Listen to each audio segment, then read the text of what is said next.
Teachers എല്ലാവർക്കും പുതിയ വീഡിയോയിലേക്ക് സ്വാഗതം. ക്ലാസ് എടുക്കാനായി അഞ്ജലി ടീച്ചറിനെ ക്ഷണിക്കുന്നു. എങ്ങനെയുണ്ട്?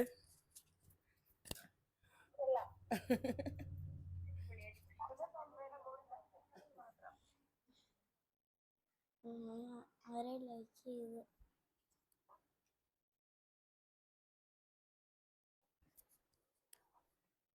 എടുത്ത കുട്ടി റെഡിയാ.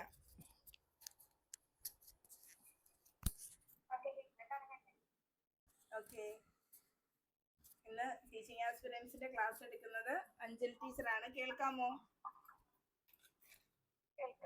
ഓക്കെ, എല്ലാ ക്ലാസ്സിലും പറയുന്നത് പോലെ എല്ലാവരും പോസിറ്റീവ്സ് ആദ്യം എഴുതി വെക്കുക, പിന്നീട് നെഗറ്റീവ്സ്. ഓക്കെ, അപ്പം കോൺഫിഡൻസോടുകൂടി അഞ്ജലി ടീച്ചർ ക്ലാസ് എടുക്കട്ടെ. നമ്മളെല്ലാവരും നോക്കുന്നു. അപ്പൊ അതിന് മുമ്പായിട്ട് ഇൻട്രൊഡക്ഷൻ പോലെ ഏത് പാഠമാണ് തുടങ്ങിയ കാര്യങ്ങൾ പറയണേ. ഓക്കെ ടീച്ചറെ.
ഞാനൊന്ന് എല്ലാവർക്കും കൂടി കാണത്തക്ക രീതിയിൽ പിൻ ചെയ്യും.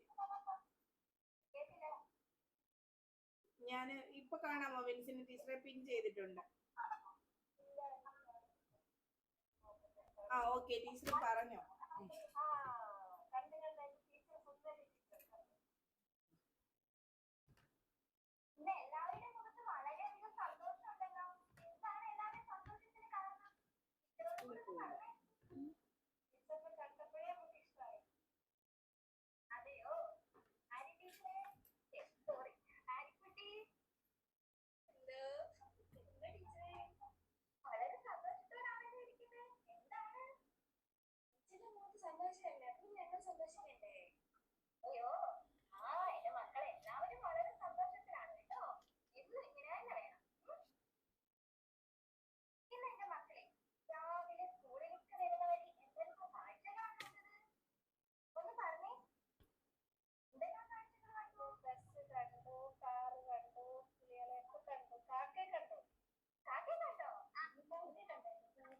കണ്ട് കാഴ്ചകൾ പറയണം.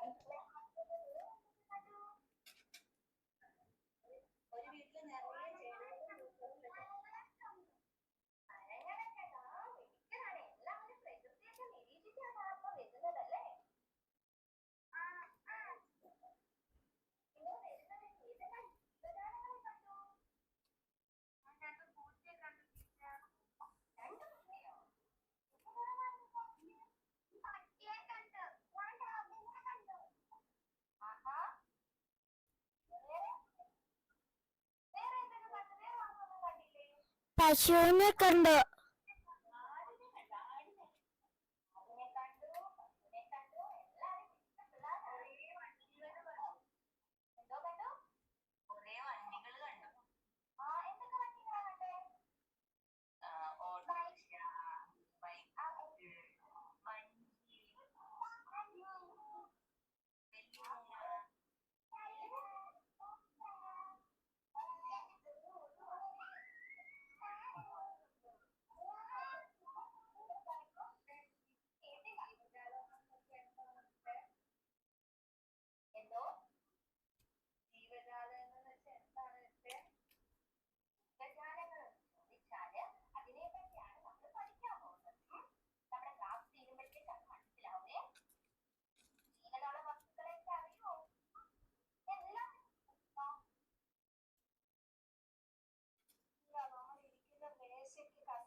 കാണുന്നുണ്ട്.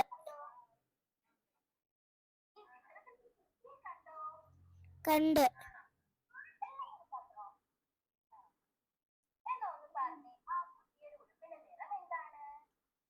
മഞ്ഞ.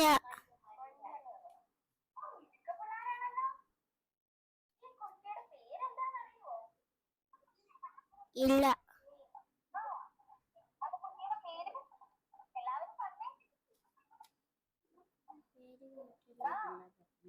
കേട്ടില്ല. ആ.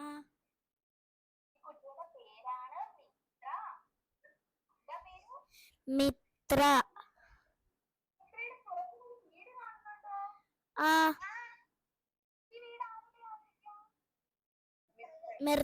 മിത്രയുടെ.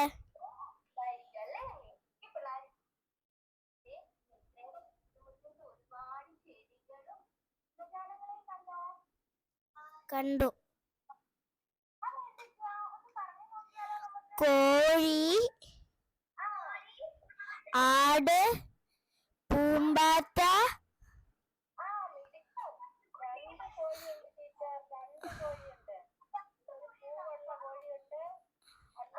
എന്തോ കോഴിക്കുഞ്ഞുണ്ട്.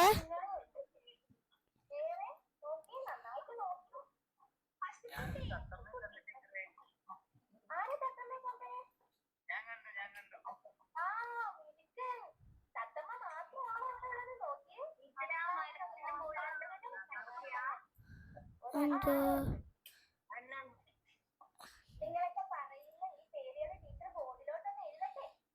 എഴുതിക്കോ.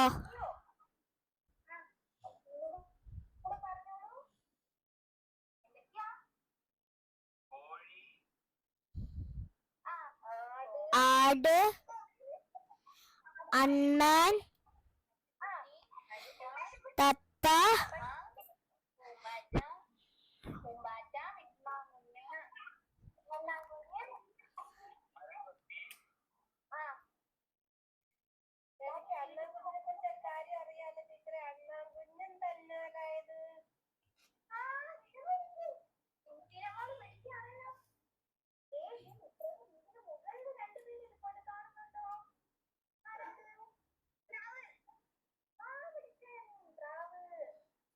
ഞാൻ കണ്ടില്ല.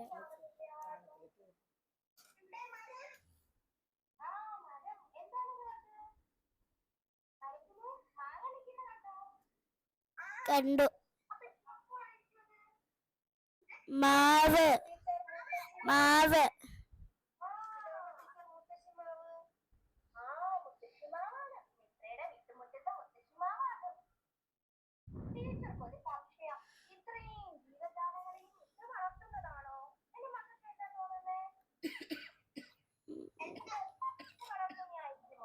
അല്ല.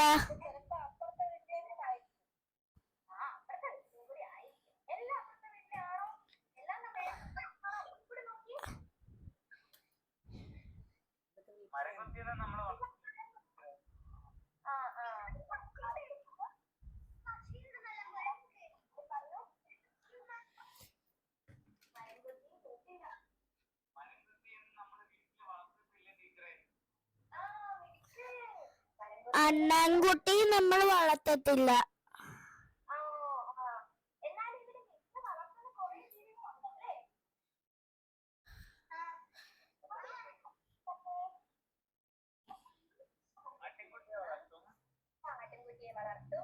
ആട്ടുംകുട്ടി.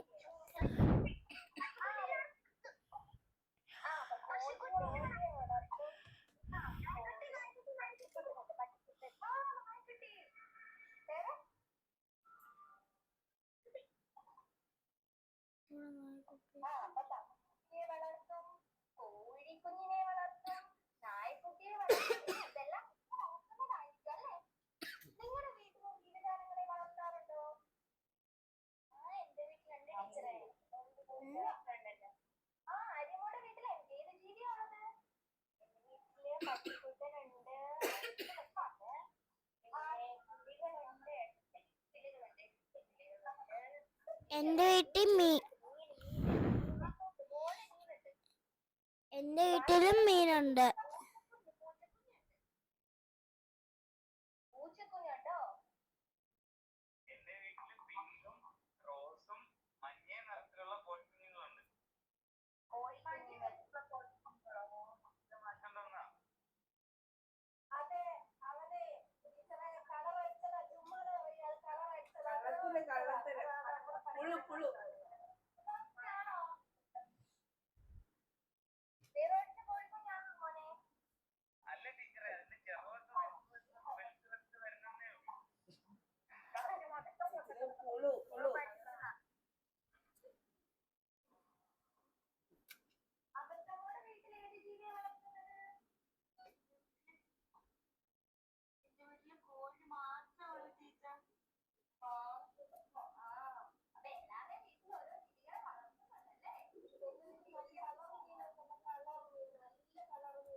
ഇന്ന് മുട്ട എന്താ ചെയ്ത് പറ.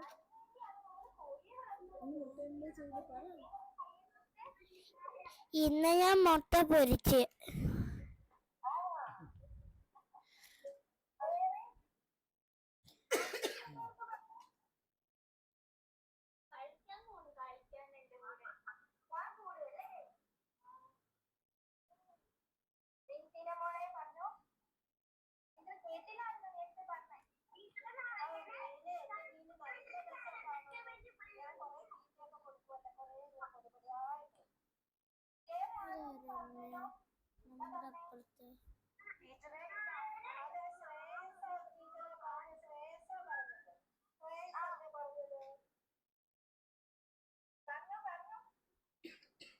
നമ്മുടെ അപ്പുറത്ത് ശ്രേയസ് എന്തോ പറഞ്ഞേന്ന്.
ശ്രേയസ് അല്ല, വേറെ ആരോ.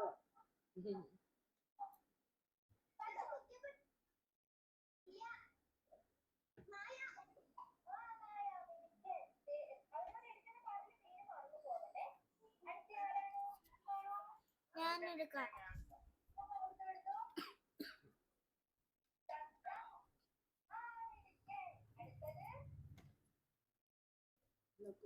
ഞാൻ എടുക്കാം.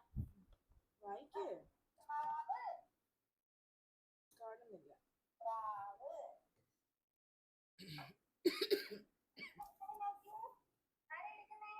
പശു.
ഞാനാ. പാല് കിട്ടും, നമ്മൾ കുടിക്കും.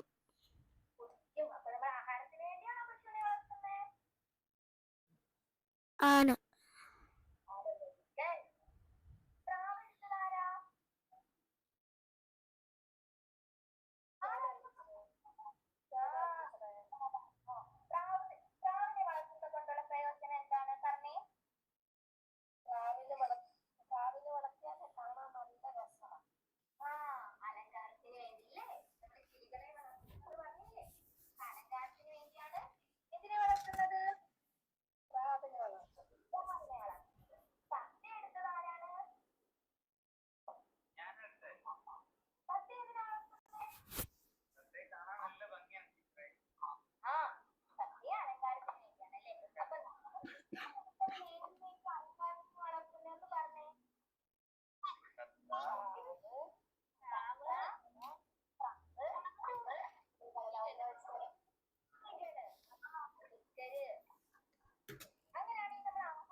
പശു.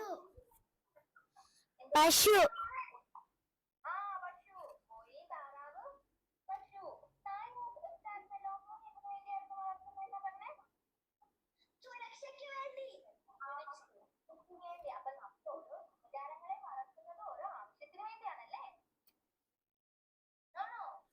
അതെ.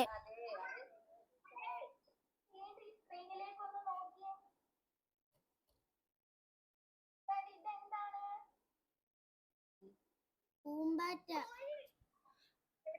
പൂമ്പാറ്റ.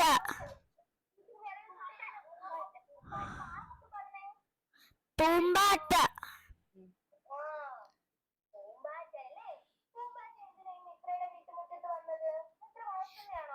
തേൻ കുടിക്കാൻ.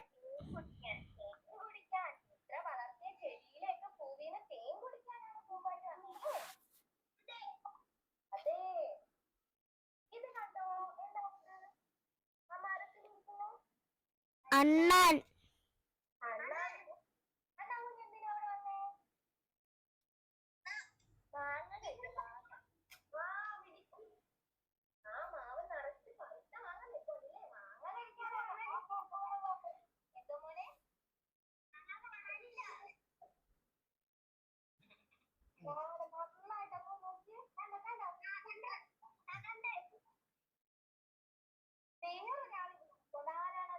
മരംകൊത്തി.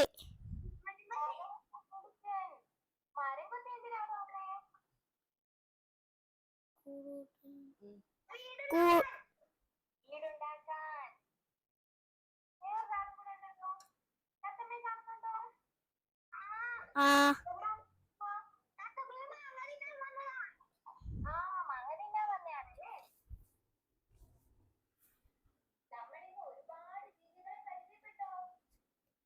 പരിചയപ്പെട്ടു.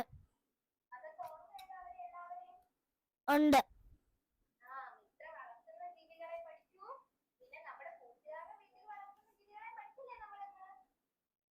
പഠിച്ചു.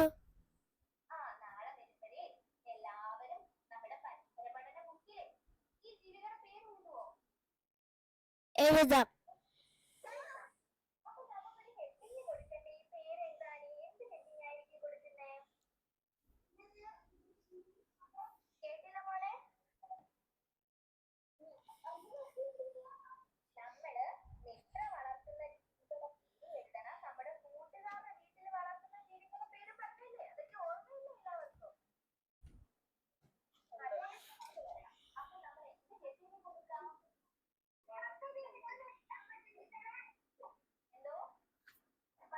വളർത്തുമൃഗങ്ങൾ.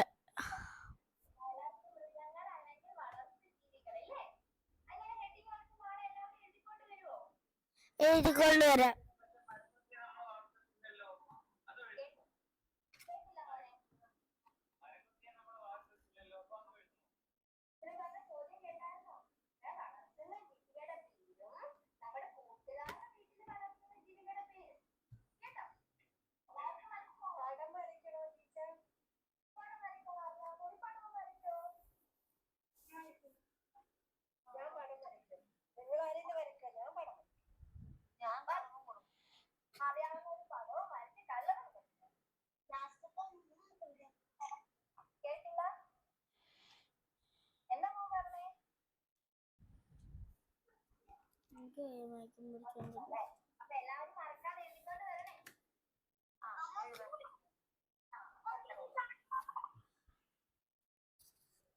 കഴിഞ്ഞോ? അപ്പൊ എല്ലാരും അഞ്ജലി കുട്ടിക്ക് ഒരു കയ്യടി കൊടുത്തോ. ഇനി ബാലസംഘം പിരിച്ചുവിട്ടിരിക്കുന്നു. ബിൻസിനെ ടീച്ചർ പോവല്ലേ? ബാലസംഘത്തിൽ വന്നിട്ടുണ്ട് ഈ ഇപ്പൊ 2 ദിവസം കൊണ്ട്.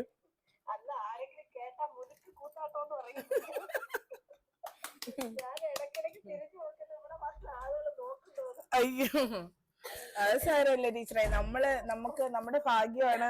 നമുക്ക് ഒരിക്കലും പ്രായമാവത്തില്ല. റിട്ടയർ ആവുമ്പോഴേ പ്രായമാവും അല്ലേ, കുട്ടികളുമായിട്ട് സംസാരിക്കാൻ പറ്റാതാവുമ്പോ.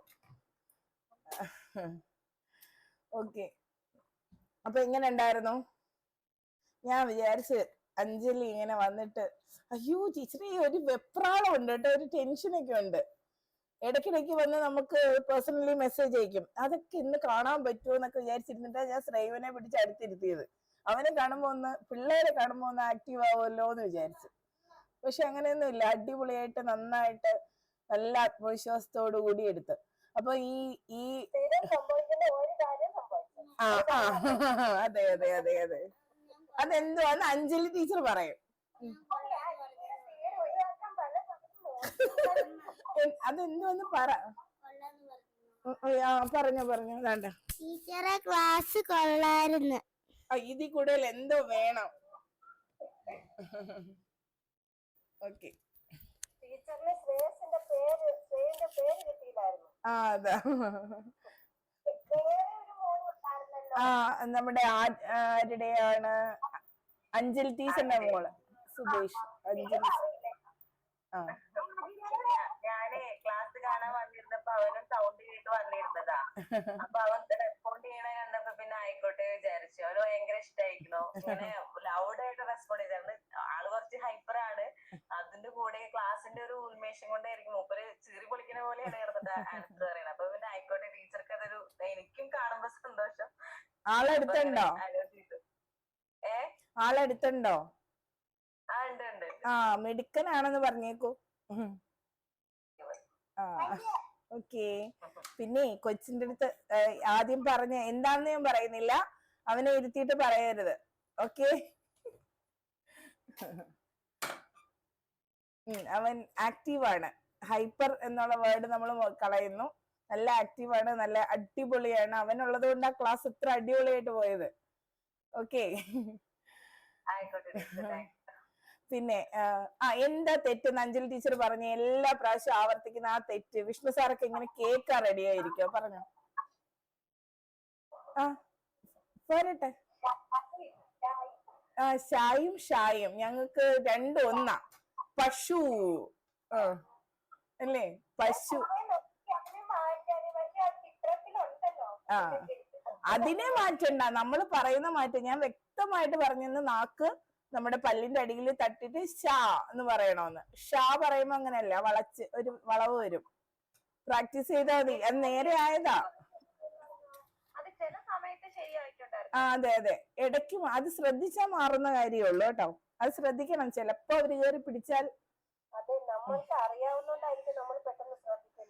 പിന്നെ വേറൊരു കാര്യമുണ്ട്, മിടുക്ക പിള്ളേര്. അതെന്താ സാധനം മിടുക്ക പിള്ളേര്? നല്ല മിടുക്ക പിള്ളേര് കേട്ടോ. അതൊക്കെ ഒന്ന് ശ്രദ്ധിച്ചോണം.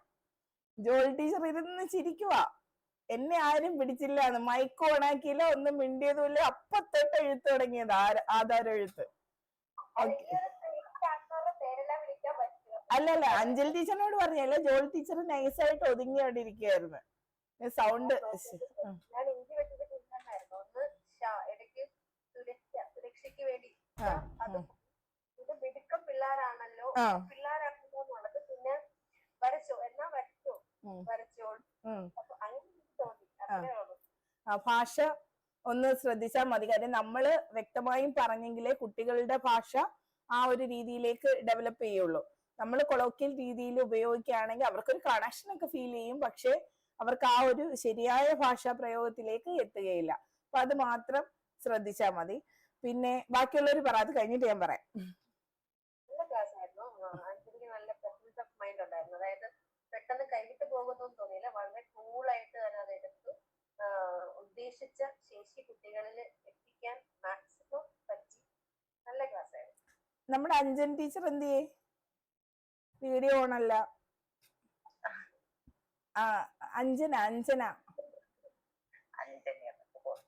ആ ഞങ്ങളുടെ കൊച്ചിനെ കാണുന്നില്ല. അതെന്താ ആള് കൂടിയപ്പോ? എനിക്ക് തോന്നിയ ഒരു കാര്യം അല്ല, തോന്നിയെന്ന് പറഞ്ഞാല് മറ്റേ ജോൾ ടീച്ചർ പറഞ്ഞ അതേ കാര്യം. ഞാൻ ആദ്യം ഒന്ന് അറച്ചായിരുന്നു. നമ്മൾ എന്തെങ്കിലും കുട്ടികളായിട്ട് പറയുമ്പോ പെട്ടെന്ന് ആക്ച്വലി കൈവിട്ടു പോകുമോന്ന് ഞാൻ ചിന്തിച്ചു. ഞാൻ ആദ്യം ഒന്ന് അറച്ചു പറയണ്ടാന്ന്. പിന്നെ ഇല്ല ഇല്ല, നമ്മൾ ഈ ഒരു രീതിയില് പോകട്ടെ. കാര്യം അവിടെ ഇങ്ങനെ ഒരു പ്രതികരണം എന്തായാലും ഉണ്ടാകില്ല. അഥവാ ഉണ്ടായാൽ പോലും നമുക്ക് അവിടെ പെട്ടെന്ന് ഉത്തരം പറയുമ്പോൾ നമുക്കൊരു വെപ്രാളം വേണ്ട. ഇവിടെ നമ്മള് എല്ലാം പയറ്റി തെളിഞ്ഞ് അങ്ങ് പോവാണ്. മറുപടി ഇല്ലെങ്കിൽ എന്താ മറുപടി, നമ്മൾ പ്രതീക്ഷിത മറുപടി നമ്മൾ എടുത്തു പറഞ്ഞുകൊണ്ട് ഇമാജിനേറ്റീവ് ആയിട്ട് അല്ലെ ക്ലാസ് മുന്നോട്ട് പോകുന്നു. ICT പറയുമ്പോ എങ്ങനെ, നിങ്ങള് സ്ക്രീനിലേക്ക് നോക്കിക്കേ എന്ന് പറഞ്ഞിട്ട് ആ സ്ക്രീനിൽ നമ്മൾ എന്താ ഉദ്ദേശിച്ചത് അതിനെ നമ്മൾ ഇങ്ങനെ വിവരിച്ച് തന്നെ പറയണം. ഇപ്പൊ വാക്കുകൾ എഴുതുകയാണെങ്കിൽ തന്നെയും ബോർഡ് ഇല്ലെങ്കിൽ ടീച്ചർ എഴുതട്ടെ. ഇന്നലെ ബിൻസിൻ ടീച്ചർ പറഞ്ഞതുപോലെ വലിയ, ഇപ്പൊ വായാണെങ്കിൽ വലിയ തല ചെറിയ ഉടല് മുകളിലേക്ക് ഒരു വാലെന്ന് വായിക്ക് പറയാം. പായാണെങ്കിൽ അതനുസരിച്ച് അതൊക്കെ നമ്മൾ ഇങ്ങനെ പറഞ്ഞ് എഴുതുന്ന കണക്ക് കാണിച്ച് അതൊക്കെ ശ്രദ്ധിച്ചാൽ മതി ജസ്റ്റ്. അല്ലെങ്കിൽ ടീച്ചർ സ്ക്രീനിലേക്ക് ഒന്ന് നോക്കിക്കേ, സ്ക്രീനിൽ എന്താ. അപ്പൊ ഇവിടെ ICT സാധ്യത നമ്മൾ എടുത്തിട്ടില്ല. അപ്പൊ ആരും ICT സാധ്യതയെ കുറിച്ച് പറയുന്നില്ല എന്നുള്ള ഒരു കാര്യമുണ്ട്. അതെല്ലാവരും ശ്രദ്ധിക്കുക. പരമാവധി ICT ഉൾപ്പെടുത്തുക, അത് ബോധപൂർവ്വം ഉൾപ്പെടുത്തുക. നമ്മളത് പറയണം.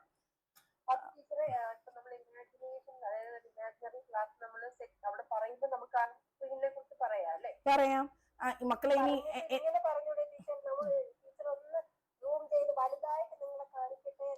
അതെ, ഇപ്പൊ ടെക്സ്റ്റ് ബുക്ക് തന്നെ ഇപ്പൊ ചിത്രം നമ്മൾ കാണിക്കുന്നു എന്ന് പറഞ്ഞാൽ കൈ കാണിക്കാതെ സ്ക്രീനിൽ ടീച്ചർ ആ ചിത്രം വലുതാക്കി കാണിച്ചു തരാമേ എന്ന് പറഞ്ഞിട്ട് നമുക്ക് പാഠപുസ്തകം എല്ലാം സ്ക്രീനിലല്ലേ ഇപ്പോ. പിന്നെ പ്രൊജക്ടറുകളുണ്ട് ക്ലാസ് റൂമുകളിൽ. അപ്പൊ അത് പറയാം, സ്ക്രീനിലേക്ക് നോക്കിക്കേ പുസ്തകം. ഇപ്പൊ നമുക്ക് ഏറ്റവും നന്നായിട്ട് വലിപ്പത്തിൽ നമുക്ക് കാണിക്കാൻ പറ്റും കുഞ്ഞുങ്ങളെ. അപ്പൊ അത് അങ്ങനെയൊക്കെയുള്ള സാധ്യതകൾ പറയുക, പ്രയോജനപ്പെടുത്തുക. ഇനി ഓരോരുത്തരായിട്ട് പറഞ്ഞു. എൻട്രി ആക്ടിവിറ്റി എന്തുവായിരുന്നു?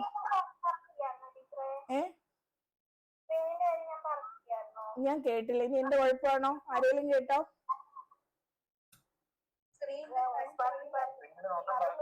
ആണോ? അതെ അല്ലേ. അപ്പൊ എനിക്ക് ക്ലിയർ ആവാഞ്ഞതാ.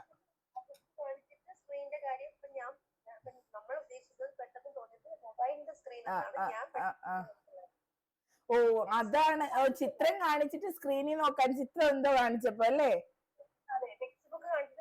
ഓ അപ്പൊ ഞാനും വിചാരിച്ചത് നമ്മൾ സ്ക്രീനിലെ ചിത്രം നോക്കുന്നേ ഉദ്ദേശിച്ചോളൂ. ഓക്കെ ഓക്കെ, അടിപൊളി. Okay okay okay.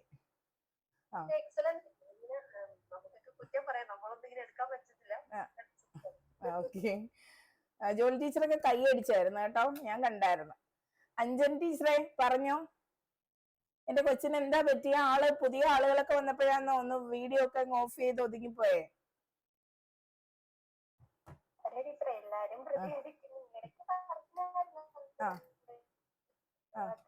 എനിക്കിഷ്ടപ്പെട്ടു. നല്ല ക്ലാസ്.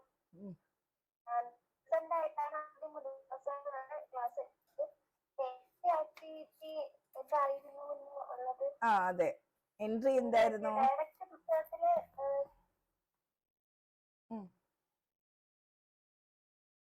ഡയറക്റ്റ് പുസ്തകത്തിലോട്ട് കുട്ടികളുടെ അടുത്ത് കുറച്ച് കാര്യങ്ങൾ ചോദിച്ചിട്ട് നിങ്ങൾ വളരെ സന്തോഷത്തിലാണല്ലോ, വരുന്ന വഴിക്ക് എന്തൊക്കെ കണ്ടു, അത് അവസാനമായിട്ട് ഒരു പ്രാരംഭ അവിടെ ഒരു പ്രവർത്തനം ഒന്നും ഇല്ലാത്തത് പോലെ തോന്നി. വീഡിയോയോ അങ്ങനെ എന്തെങ്കിലും ഒരു പ്രവർത്തനം നൽകാമെന്ന് തോന്നി. ബാക്കി ക്ലാസ് എല്ലാം നന്നായിരുന്നു.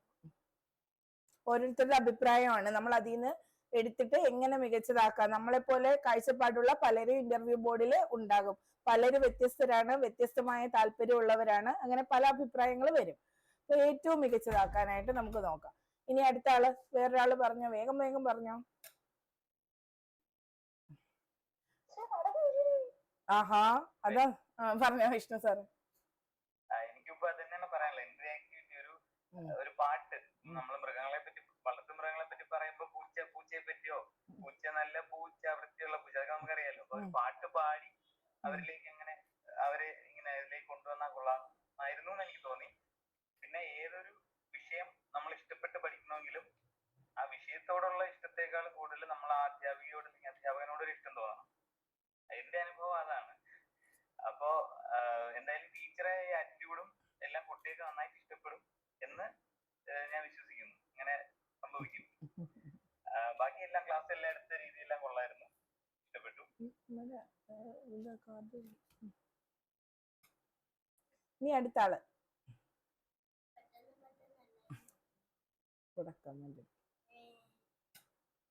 പെട്ടെന്ന് പെട്ടെന്ന് എല്ലാരും പറഞ്ഞോണോന്ന് അവിടെ ശ്രേയസ് പറയുന്നു. ഇനി ആരാ? ടീച്ചറെ കലാകായിക കലാപരമായ കാര്യങ്ങള് ഉൾപ്പെടുത്തായിരുന്നു. അതായത് ഇപ്പോ വിവിധ വളർത്തു ജീവികളൊക്കെയാണല്ലോ. അപ്പൊ നമുക്ക് ഈ കുട്ടികൾ കണ്ട കാര്യങ്ങളൊക്കെ ചോദിച്ചു വരുമ്പോ തന്നെ മിമിക് ചെയ്തിട്ട് ജീവികളുടെ സൗണ്ട്സ് ഒക്കെ മിമിക് ചെയ്തിട്ട് അത് കുറച്ചും കൂടെ ഒരു എൻഗേജ് കുട്ടികളൊന്നും കൂടെ ഒന്ന് സന്നദ്ധരാക്കും തോന്നി. ഓ, അത് പറഞ്ഞപ്പോഴേ ആ ചിത്രം കാണിക്കുന്ന ടൈമില് നമുക്ക് വേണമെങ്കിൽ പറയാം, അത് ശബ്ദം ഉണ്ടാക്കിക്കേ, നിങ്ങള് പേര് പറയണ്ട, ശബ്ദം ഉണ്ടാക്കിയാൽ മതി എന്ന് പറയാം. എന്നിട്ട് കൂട്ടുകാരോട് അപ്പൊ അതാരാണ്, അങ്ങനെ ഓരോരുത്തര് സൗണ്ട് ഉണ്ടാക്കണം ഇഷ്ടമുള്ള മൃഗത്തിൽ. അത് കൊള്ളാം. നല്ല ക്ലാസ് ആയിരുന്നു. എന്റെ മോനിപ്പോ ഇവിടെ നല്ല ക്ലാസ് ആണല്ലോ അമ്മ, നല്ല ടീച്ചർ ആണല്ലോ എന്ന് ഇങ്ങനെ പറഞ്ഞുകൊണ്ടിരിക്കുകയാണ്. ഇപ്പൊ ഞാന് കൂടുതൽ ഇമ്പ്രൂവ് ആയി എനിക്ക് തോന്നിയൊരു കാര്യം പറഞ്ഞേ ഉള്ളൂ കേട്ടോ. അതെ അതെ, അങ്ങനെ ആശയങ്ങൾ എടുക്കാൻ പറഞ്ഞപ്പോ ഞാൻ വിചാരിച്ചത് അങ്ങനെ ശബ്ദം ഉണ്ടാക്കാനായിരിക്കും എന്നാ ഞാൻ വിചാരിച്ചത്. എടുക്കാൻ പറഞ്ഞതിന്റെ ഒരു ബാക്കി വന്നില്ല. അതെ അതെ, അത് വായനയാണ് ടീച്ചർ ഉദ്ദേശിച്ചത്, വാക്കുകൾ അല്ലെ, വാക്കുകളുടെ പരി. ഇത് പരിസര പഠനം അല്ലേ ടീച്ചറെ? 3ാം ക്ലാസ് ആണോ? ഓക്കെ. പിന്നെ ആ വാക്കുകളുടെ പരിചയപ്പെടുത്തലിന്റെ ആവശ്യമുണ്ടോ? 3ലെ കുട്ടികള് അക്ഷരങ്ങള് ഒരുവിധം ഉറച്ച കുട്ടികളല്ലേ, 1, 2 ആയിട്ട്. അപ്പൊ നമ്മൾ ആ വാക്ക് അവരെ കാണിക്കുന്നത് തന്നെ അവര് സ്വയം എഴുതുന്നുണ്ടോ എന്ന് നമ്മൾ ചെക്ക് ചെയ്യേണ്ട ലെവലാണത്. ഇച്ചിരി ഹയർ ലെവലാ. അങ്ങനെ ഒരു തരംതിരിക്കൽ കൊണ്ടുവരാം. ഈ കാണിച്ചതില് വളർത്തു ജീവികൾ ഏതൊക്കെ, അല്ലാത്തവ ഏതൊക്കെ, അങ്ങനെ. അതെ, കാര്യം പ്രക്രിയകൾ വരണമല്ലോ, പരിസര പഠനത്തില് പ്രക്രിയകൾ വരണം. ഇപ്പം ഏതെങ്കിലും ഒരു പ്രക്രിയാശേഷി കുട്ടികളെ കൊണ്ട് നമ്മൾ പറയിപ്പിച്ചു, അതിനെ ഒന്ന് നോട്ട് ബുക്കിലേക്ക് ആക്കത്തക്ക രീതിയിൽ ക്ലാസ് റൂമിൽ തന്നെ തരംതിരിക്കൽ പ്രവർത്തനം കൊടുക്കാമായിരുന്നു. അതിനുശേഷം തുടർ പ്രവർത്തനം നമുക്കിത് വിപുലീകരിക്കാം, പട്ടിക വിപുലീകരിക്കാം എന്നുള്ളത് നിങ്ങൾ അല്ലെങ്കിൽ നിങ്ങളുടെ അടുത്തുള്ള വീടുകളും കൂടി സന്ദർശിച്ചിട്ട് നിങ്ങളുടെ വീട്ടിലില്ലാത്ത ഏതൊക്കെ വളർത്തു മൃഗങ്ങൾ അവിടെ ഉണ്ട് എന്ന് കണ്ടെത്തുക എന്നുള്ളത് കൊടുക്കാം. അതോടൊപ്പം നിങ്ങൾ കുറച്ച് നമ്മള് മറ്റേ അതിനെന്താ പറയുന്നത്, വളർത്താത്ത മൃഗങ്ങളെ എന്ത് പറയും അല്ലേ? വന്യമൃഗങ്ങളെന്നല്ലേ പറയാൻ പറ്റൂ, വേറെന്തെങ്കിലും ഉണ്ടോ?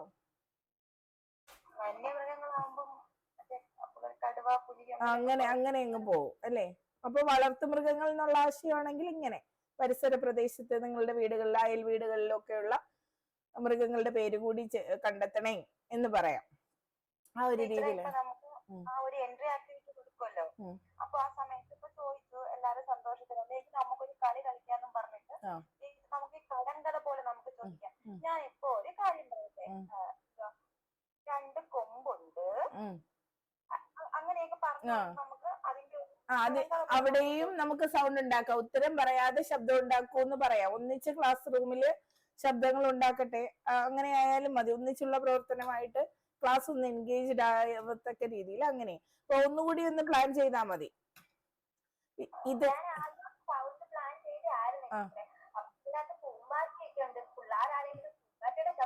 അല്ല, ടീച്ചർ പിക്ക് ചെയ്യുന്ന കാർഡിലെ മാത്രം മതി, അല്ലെങ്കിൽ കാർഡ് എടുത്തിട്ട് കാർഡിലെ മാത്രം ശബ്ദം മതി. അങ്ങനെ. അതുപോലെ പിന്നെ വേറെ മൂല്യമായിട്ട് നമുക്ക് പൂക്കൾ നിങ്ങൾ പറിക്കാറുണ്ടോ? ഞാൻ ഇന്ന് ഗ്രൂപ്പിൽ പറഞ്ഞല്ലോ, ഏതെങ്കിലും ഒരു മൂല്യം കൊടുക്കണം എന്നുള്ളത് ഉദ്ദേശിക്കുകയാണെങ്കിൽ അതും അങ്ങനെയൊക്കെ നമുക്ക് കണക്ട് ചെയ്ത് ഒതുക്കാവുന്നതാണ്. അപ്പൊ നിങ്ങള് ഇത്രയും വേണ്ട, അഞ്ജലി ടീച്ചർ ഇതേ പാഠം തന്നെ എടുത്താൽ മതി. അതെ, അത് ഞാൻ എഴുതി വെച്ചു. അതെ അതെ, അതായത് മീറ്റ് എന്നുള്ള ആശയം, കോഴിയുടെ ഒക്കെ കാര്യം പറഞ്ഞപ്പോഴേ മുട്ട മാത്രമാണോ കോഴിയെ നമ്മൾ വളർത്തുന്ന മുട്ടയ്ക്ക് വേണ്ടി മാത്രമാണോ? ഇറച്ചിക്കോഴിയില്ലേ, ഇറച്ചിക്ക് വേണ്ടിയിട്ട് വളർത്തുമല്ലോ. അപ്പൊ അത് അങ്ങനെ ഒരു പിന്നെ പിന്നെ മരംകൊത്തിയുടെ കാര്യം പറഞ്ഞു. അപ്പൊ മരംകൊത്തി എന്ത് ചെയ്യാണെന്ന് ചോദിക്കുമ്പോ കുട്ടികൾ കൂടുണ്ടാക്കുക എന്ന് പറഞ്ഞു. അത് ഓക്കെ, അതൊരു ആശയം. പക്ഷെ മരംകൊത്തി കൂടുണ്ടാക്കാൻ മാത്രമല്ല മരത്തിൽ കൊത്തുന്നത് അല്ലേ, അത് ഭക്ഷണം എടുക്കുന്നതും അങ്ങനെയാണ്. പ്രാണികളെ കൊത്തിയെടുക്കുന്നതും അങ്ങനെയാ. അപ്പൊ കുട്ടികൾക്ക് അറിയാവുന്ന അവരുടെ മുൻധാരണ ഉണ്ട്, എന്താണ് കൂടുണ്ടാക്കുക എന്നുള്ള മുൻധാരണയുണ്ട്. അഡീഷണൽ ആയിട്ട് നമ്മൾ എന്ത് ചെയ്യണം, അതിന്റെ ബാക്കി കൂടി അവർക്ക് ഉയർന്ന ഒരു ലെവലിലേക്ക് നമ്മൾ കൊണ്ടുപോകണ്ടേ, നമ്മുടെ ഒരു കയ്യിൽ നിന്ന് ഒരു അറിവും കൂടി അവർക്ക് കിട്ടത്തക്ക രീതിയിൽ. അപ്പൊ അതും കൂടി കൂട്ടിച്ചേർക്കാമായിരുന്നു. പിന്നെ സചിത്ര പുസ്തകം എന്ന ആശയത്തിലേക്ക് 3ാം ക്ലാസ് അല്ലേ, ഇപ്പൊ 1-ലേ ഉള്ളൂ നമുക്ക് ഈ വർക്ക് ബുക്ക് ഒക്കെ വന്നത്. 3-ലിപ്പോ വർക്ക് ബുക്ക് കൊടുത്തിട്ടില്ല, നിലവിലില്ല. അപ്പോ വേണമെങ്കിൽ നമുക്ക് സംയുക്ത ഡയറി എന്ന ആശയം, ചിത്രം വരയ്ക്കാനൊക്കെ ടീച്ചർ പറഞ്ഞല്ലോ, അപ്പൊ ആ ഒരു രീതിയിലേക്ക്. പക്ഷെ അത് സചിത്ര പുസ്തകം അത് പരിസര പഠനത്തിനുണ്ടോന്ന് അറിയില്ല, അതുകൊണ്ട് വേണ്ട, നമുക്കത് അന്വേഷിച്ചിട്ട് പറയാം. ഇനി അങ്ങനെ ഒരു അത് നിലവില് പേരുണ്ടോന്ന് സംശയമുണ്ട് ടീച്ചറെ. നിലവിൽ അങ്ങനെ ഒരു ഇപ്പൊ ക്ലാസ് ആണോ, നിലവില് ക്ലാസ്സുകളിൽ പഠിപ്പിക്കുന്നവര് ഇതിനകത്തുണ്ടോ, സ്കൂളിൽ ഇപ്പൊ പഠിപ്പിക്കുന്നവര്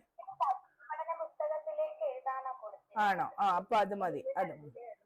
പുസ്തകം 3-ലും 4-ലും സചിത്ര പുസ്തകത്തിന് പകരം മറ്റ് എന്ത് പേരാണ് ടീച്ചറെ? ഞാനത് ക്ലാസ്സിൽ പറഞ്ഞല്ലോ ഇല്ലേ? ഓക്കെ, നമുക്ക് നോക്കാം. അത് ഞാൻ ഒരു ദിവസം ഞാൻ കുറച്ച് കാര്യങ്ങൾ കണ്ടെത്തി, അതോ ആരോടോ പറഞ്ഞു, ബിൻസി ടീച്ചറിനോടാണോ എനിക്ക് ഓർമ്മയില്ല, നമ്മളത് നോക്കണം. ഓക്കെ. പിന്നെ വേറെന്താ, ക്ലാസ് കുറച്ചത് ഞങ്ങളുടെയൊക്കെ ഇടപെടൽ കാരണം ഇച്ചിരി നീണ്ടുപോയി. പശുവിൻ്റെതും അതുപോലെ പാല് മാത്രമല്ല, ചാണകത്തിന് വേണ്ടി അല്ലെ, വളത്തിന് വേണ്ടിയിട്ട് നമ്മള് വളർത്താറുണ്ട്. കോഴി അത് തന്നെ, ആട്, അങ്ങനെയുള്ള ആശയം കൂടി ഒക്കെ നമുക്ക് കൊടുക്കാൻ പറ്റും. ഇത്രയൊക്കെ കാര്യങ്ങളേ ഉള്ളൂ. വേറെന്തെങ്കിലും ഉണ്ടോ? പിന്നെ ഈ അണ്ണാൻ എന്നൊരു കാര്യം പറയുമ്പോൾ ചില സ്ഥലത്ത് ഈ അണ്ണാനെയും വീട്ടിൽ വളർത്തും. ചില പ്രാവ് വളർത്തുമെന്ന് എനിക്ക് അറിയില്ല. പ്രാവ് വളർത്തും.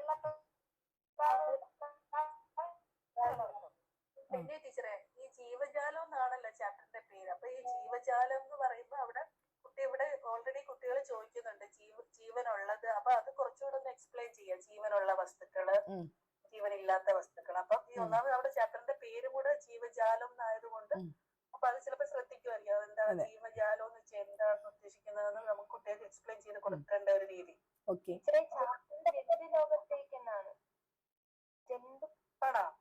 ജന്തുലോകത്തേക്ക്. അപ്പൊ ടീച്ചർ ഇപ്പൊ പറയുന്നത് ജീവജാലങ്ങളുടെ പേര് പറയാനെന്നാണല്ലോ ടീച്ചർ എൻട്രി ആക്ടിവിറ്റിയിൽ പറയുന്നത്. ജീവജാലങ്ങളുടെ പേര് പറയാമോ എന്നാണ് കുട്ടികളുടെ അടുത്ത് ചോദിക്കുന്നത്.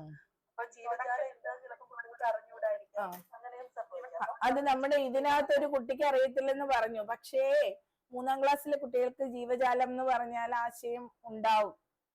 ജീവനുള്ള അയാള് അഞ്ജലി പറഞ്ഞ പഠനനേട്ടം ശരിക്കും അറിയാൻ പോകും. കാരണം പഠനനേട്ടം എന്ന് പറയുന്നത് ചുറ്റുപാടുമുള്ള ജീവികളെ വളർത്തു ജീവികൾ എന്നും അല്ലാത്തവയെന്നും തരംതിരിക്കുക എന്നുള്ളതാണ്. അപ്പൊ തരംതിരിക്കുന്നതിനകത്ത് അതിനെ കുറിച്ച് മുന്നറിയിപ്പുണ്ടായിരിക്കും. ജീവികൾ ഏതാണ്, അവയെ കുറിച്ച് അറിഞ്ഞിട്ടായിരിക്കും അവർ തരംതിരിക്കുന്നത് അല്ലെ. കുറച്ചെങ്കിലും പേരുകൾ കേട്ടിട്ടും അറിഞ്ഞിട്ടും ഉണ്ടായിരിക്കും. അത് കഴിഞ്ഞിട്ടല്ലേ തരംതിരിക്കല് വരുള്ളൂ അല്ലെ. അതവർക്ക് അറിയാമല്ലോ, മുൻധാരണയുണ്ട്. നമ്മൾ കുറച്ചുകൂടി കണ്ടെത്താനാണ് പ്രവർത്തനം കൊടുത്തത്.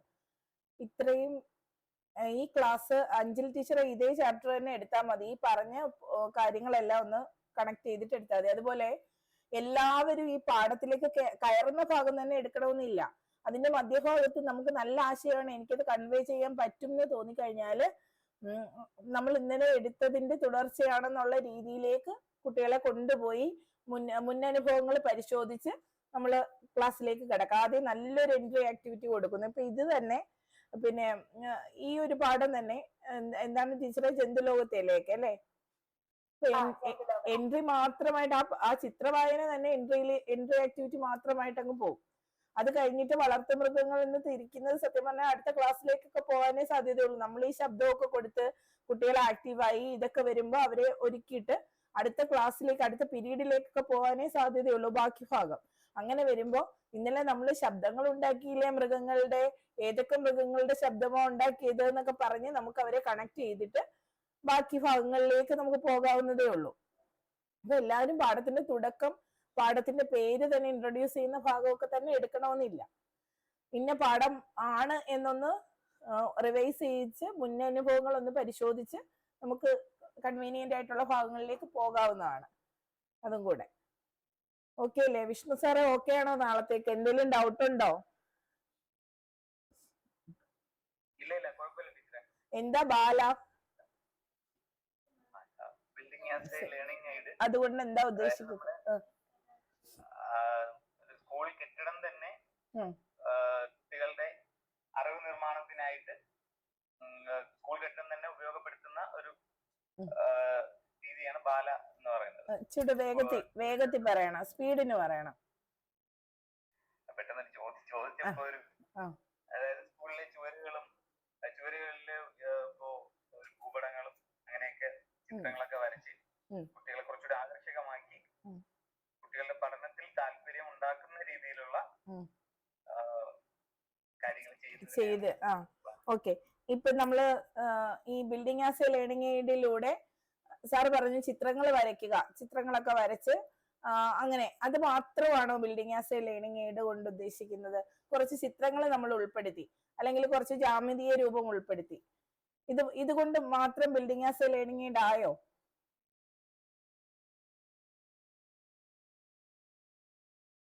പറഞ്ഞേ, പഴയ കുട്ടികൾ പറഞ്ഞേ. സാറിന് വേഗം പറഞ്ഞോട്, നാളെ പറയാനുള്ളത്. വിസ്തീർണം അങ്ങനെയുള്ള കാര്യങ്ങളൊക്കെ ആ ചിത്രത്തിന്റെ പല ഭാഗങ്ങളിൽ നിന്നും പഠിക്കാൻ പറ്റും. പിന്നെ ഈ അടുത്ത കാലത്ത് ഒരു തമിഴ് സിനിമയിൽ ഇങ്ങനെ കണ്ടതാണ്. ഇന്ത്യയുടെ ഭൂപടം തറയിൽ വരച്ചിട്ട് ഒരു സംസ്ഥാനത്ത് നിന്ന് അടുത്ത സംസ്ഥാനത്തിലോട്ട് യാത്ര ചെയ്യുന്നത് ഏത് ട്രാൻസ്പോർട്ട് ആണ്, ഏത് മാർഗമാണ് ഉപയോഗിക്കുന്നത്, അങ്ങനെയാണെങ്കിൽ എങ്ങനെ പോകും, അങ്ങനെയൊക്കെ ഒരു ഈ അടുത്ത് ഇങ്ങനെ ഒരു മൂവി കണ്ടപ്പോ കണ്ടിട്ടുണ്ടായിരുന്നു. അപ്പൊ അതുപോലൊക്കെ പ്രയോജനപ്പെടുത്താം ഭൂപടത്തിന്റെ. പറയുമ്പോ ഓർമ്മ വരുന്നുണ്ട്, നമ്മൾ ഈ കഥകൾ തുറക്കുന്ന സമയത്ത് ഈ ഡിഗ്രി കോണളവ് രേഖപ്പെടുത്തുക, കോർണർ അതായത് മൂലകള് 90 ഡിഗ്രി കോണുകളെ കുറിച്ച് പഠിപ്പിക്കാം. പിന്നെ അതുപോലെ ലീനിയർ അനുപൂരക കോണുകളെ കുറിച്ച് നമുക്ക് അതിനകത്ത് വരുന്നുണ്ട്. അങ്ങനെ കുറച്ച് സാറ് എൽ പി അല്ലേ? അത്രയും വേണ്ട നമുക്ക് അല്ലേ? കോണിലേക്ക് പോകുന്നുണ്ടോ? എൽ പി അല്ലേ നമുക്ക് കോണുകളിലേക്ക് പോകുന്നില്ലല്ലോ, ചതുഷ്ക്രിയകളിൽ ഒതുങ്ങി നിൽക്കാം. അപ്പൊ നമുക്ക് അത് മാത്രമല്ല, building as a learning aid എന്ന് പറയുമ്പോൾ നമ്മളുടെ സ്കൂളുകളിൽ ലാബുകളുണ്ട് അല്ലെ, സംവിധാനം, ഇതെല്ലാം വരും. നമുക്ക് കുട്ടികൾക്ക് പഠിക്കാനുള്ള എല്ലാ കാര്യങ്ങളും നമ്മുടെ കോമ്പൗണ്ടിൽ തന്നെ വരിക. അതിനകത്ത് ജൈവവൈവിധ്യ ഉദ്യാനമുണ്ട്, പരിസര പഠനവുമായിട്ട് കണക്ട് ചെയ്യാൻ വേണ്ടി ജൈവവൈവിധ്യ ഉദ്യാനമുണ്ട്, പാർക്കുകളുണ്ട്. പാർക്കുകളിൽ തന്നെ നമുക്ക് പല ജാമിതീയ രൂപങ്ങളും ഗണിതവും സയൻസുമായി ബന്ധപ്പെട്ട പല കാര്യങ്ങളും ഒക്കെ നമുക്ക് പഠിക്കാനാകും. അപ്പൊ അത് കുട്ടികൾക്ക് അത്രത്തോളം സയന്റിഫിക് ആയിട്ടുള്ളത് അത്രത്തോളം വേണ്ടെങ്കിലും ഷേപ്പുകളൊക്കെ നമുക്ക് പഠിപ്പിക്കാനാകും. അതുപോലെ തന്നെ ഇപ്പോ ചില സ്കൂളുകളില് പക്ഷികളെയും മൃഗങ്ങളെയും ഒക്കെ ഉൾപ്പെടുത്തിയിട്ടുണ്ട്. അത് ഇടയ്ക്ക് വീഡിയോസ് വന്നിട്ടുണ്ട്. അപ്പൊ അങ്ങനെയൊക്കെയുള്ള കാര്യങ്ങൾ വരുമ്പോ നമുക്കിതെല്ലാം സ്കൂളിന് പുറത്തേക്ക് പോകണ്ട, ഒരു വാതിൽപ്പുറ പഠനത്തിനുള്ള എല്ലാ സാധ്യതയും, വാതിൽപ്പുറ പഠനം ഈ വാക്കൊക്കെ ഉപയോഗിക്കണം. പിന്നെ പ്രകൃതി നടത്തം, ഇങ്ങനെയുള്ള വാക്കുകളൊക്കെ ഒന്ന് ഉപയോഗിക്കാൻ. പരിസര പഠനത്തിന് സാർ എന്ത് സമീപനമാണ് സ്വീകരിക്കുക എന്നൊക്കെ ചോദിച്ചാല് ക്ലാസ് റൂമിനകത്തിരുന്നു കൊണ്ട് പരിസര പഠനം പൂർണ്ണമായി നമുക്ക് പഠിക്കാനാകില്ലെന്ന് തന്നെയാണ് എൻ്റെ അഭിപ്രായം. അപ്പോൾ കഴിവതും ഞാൻ എൻ്റെ ക്ലാസ് റൂം പുറത്തേക്ക് വാതിൽപ്പുറ പഠനത്തിനായിട്ട് മാറ്റിവെച്ച് പ്രകൃതി നടത്തത്തിലൂടെയും ഒക്കെ ആയിരിക്കും ആ ക്ലാസ് മുന്നോട്ട് കൊണ്ടുപോവുക. പരമാവധി അനുഭവങ്ങൾ കുട്ടികൾക്ക് കൊടുക്കും. ഇങ്ങനെയുള്ള രീതിയിലേക്ക് നമുക്ക് ഉത്തരം പറയാൻ പറ്റണം. അതാണ് കുട്ടികൾക്ക് ഇഷ്ടവും. ഞാൻ ഒരു എൽ പി സ്കൂളിൽ പഠിപ്പിക്കുമ്പോൾ വളരെ കുറച്ച് കുട്ടികളെ ഉള്ളൂ.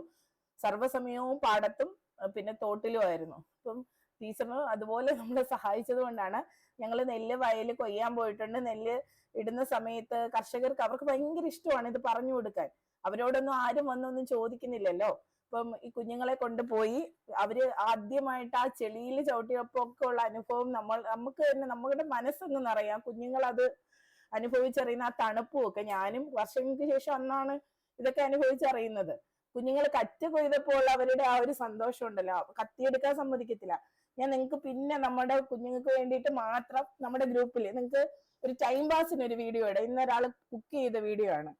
അപ്പൊ അതായത് തനിയെ അരിയുന്നതും പാചകം ചെയ്യുന്നതും, മോൻ 2ാം ക്ലാസ്സിലായിട്ടേ ഉള്ളൂ അവൻ, അങ്ങനെയൊക്കെ ചെയ്യും. അപ്പൊ നമ്മൾ ഈ കുഞ്ഞുങ്ങളെ ഈ സാധനങ്ങളിൽ നിന്നെല്ലാം പിൻവലിക്കുക, അതൊന്നും ചെയ്യാതെ നമ്മളാണ് അനുഭവങ്ങൾ കൊടുക്കാൻ നമുക്കേ പറ്റൂ. അപ്പൊ ഇങ്ങനെ ക്ലാസ്സിൽ എല്ലാ അനുഭവങ്ങളും കുഞ്ഞുങ്ങൾക്ക് കൊടുക്കത്തക്ക രീതിയിലുള്ള കാര്യങ്ങൾ, പരിസര പഠനവും സയൻസുമായിട്ട് ബന്ധപ്പെട്ട് അങ്ങനെ പറയണം. Building as a learning aid പറയുമ്പോൾ വെറും ചുമരുകളും ബിൽഡിങ്ങുകളും മാത്രമല്ല, ലാബ്, പിന്നെ എന്തൊക്കെയാ, ജൈവ വൈവിധ്യ ഉദ്യാനം, പാർക്ക്, ഇതെല്ലാം അതിനകത്തുള്ളത്. ആ ബിൽഡിംഗ് മുഴുവൻ നമ്മുടെ മനസ്സിൽ സമഗ്രമായിട്ട് വരണം. ഓക്കെ ഇല്ലേ?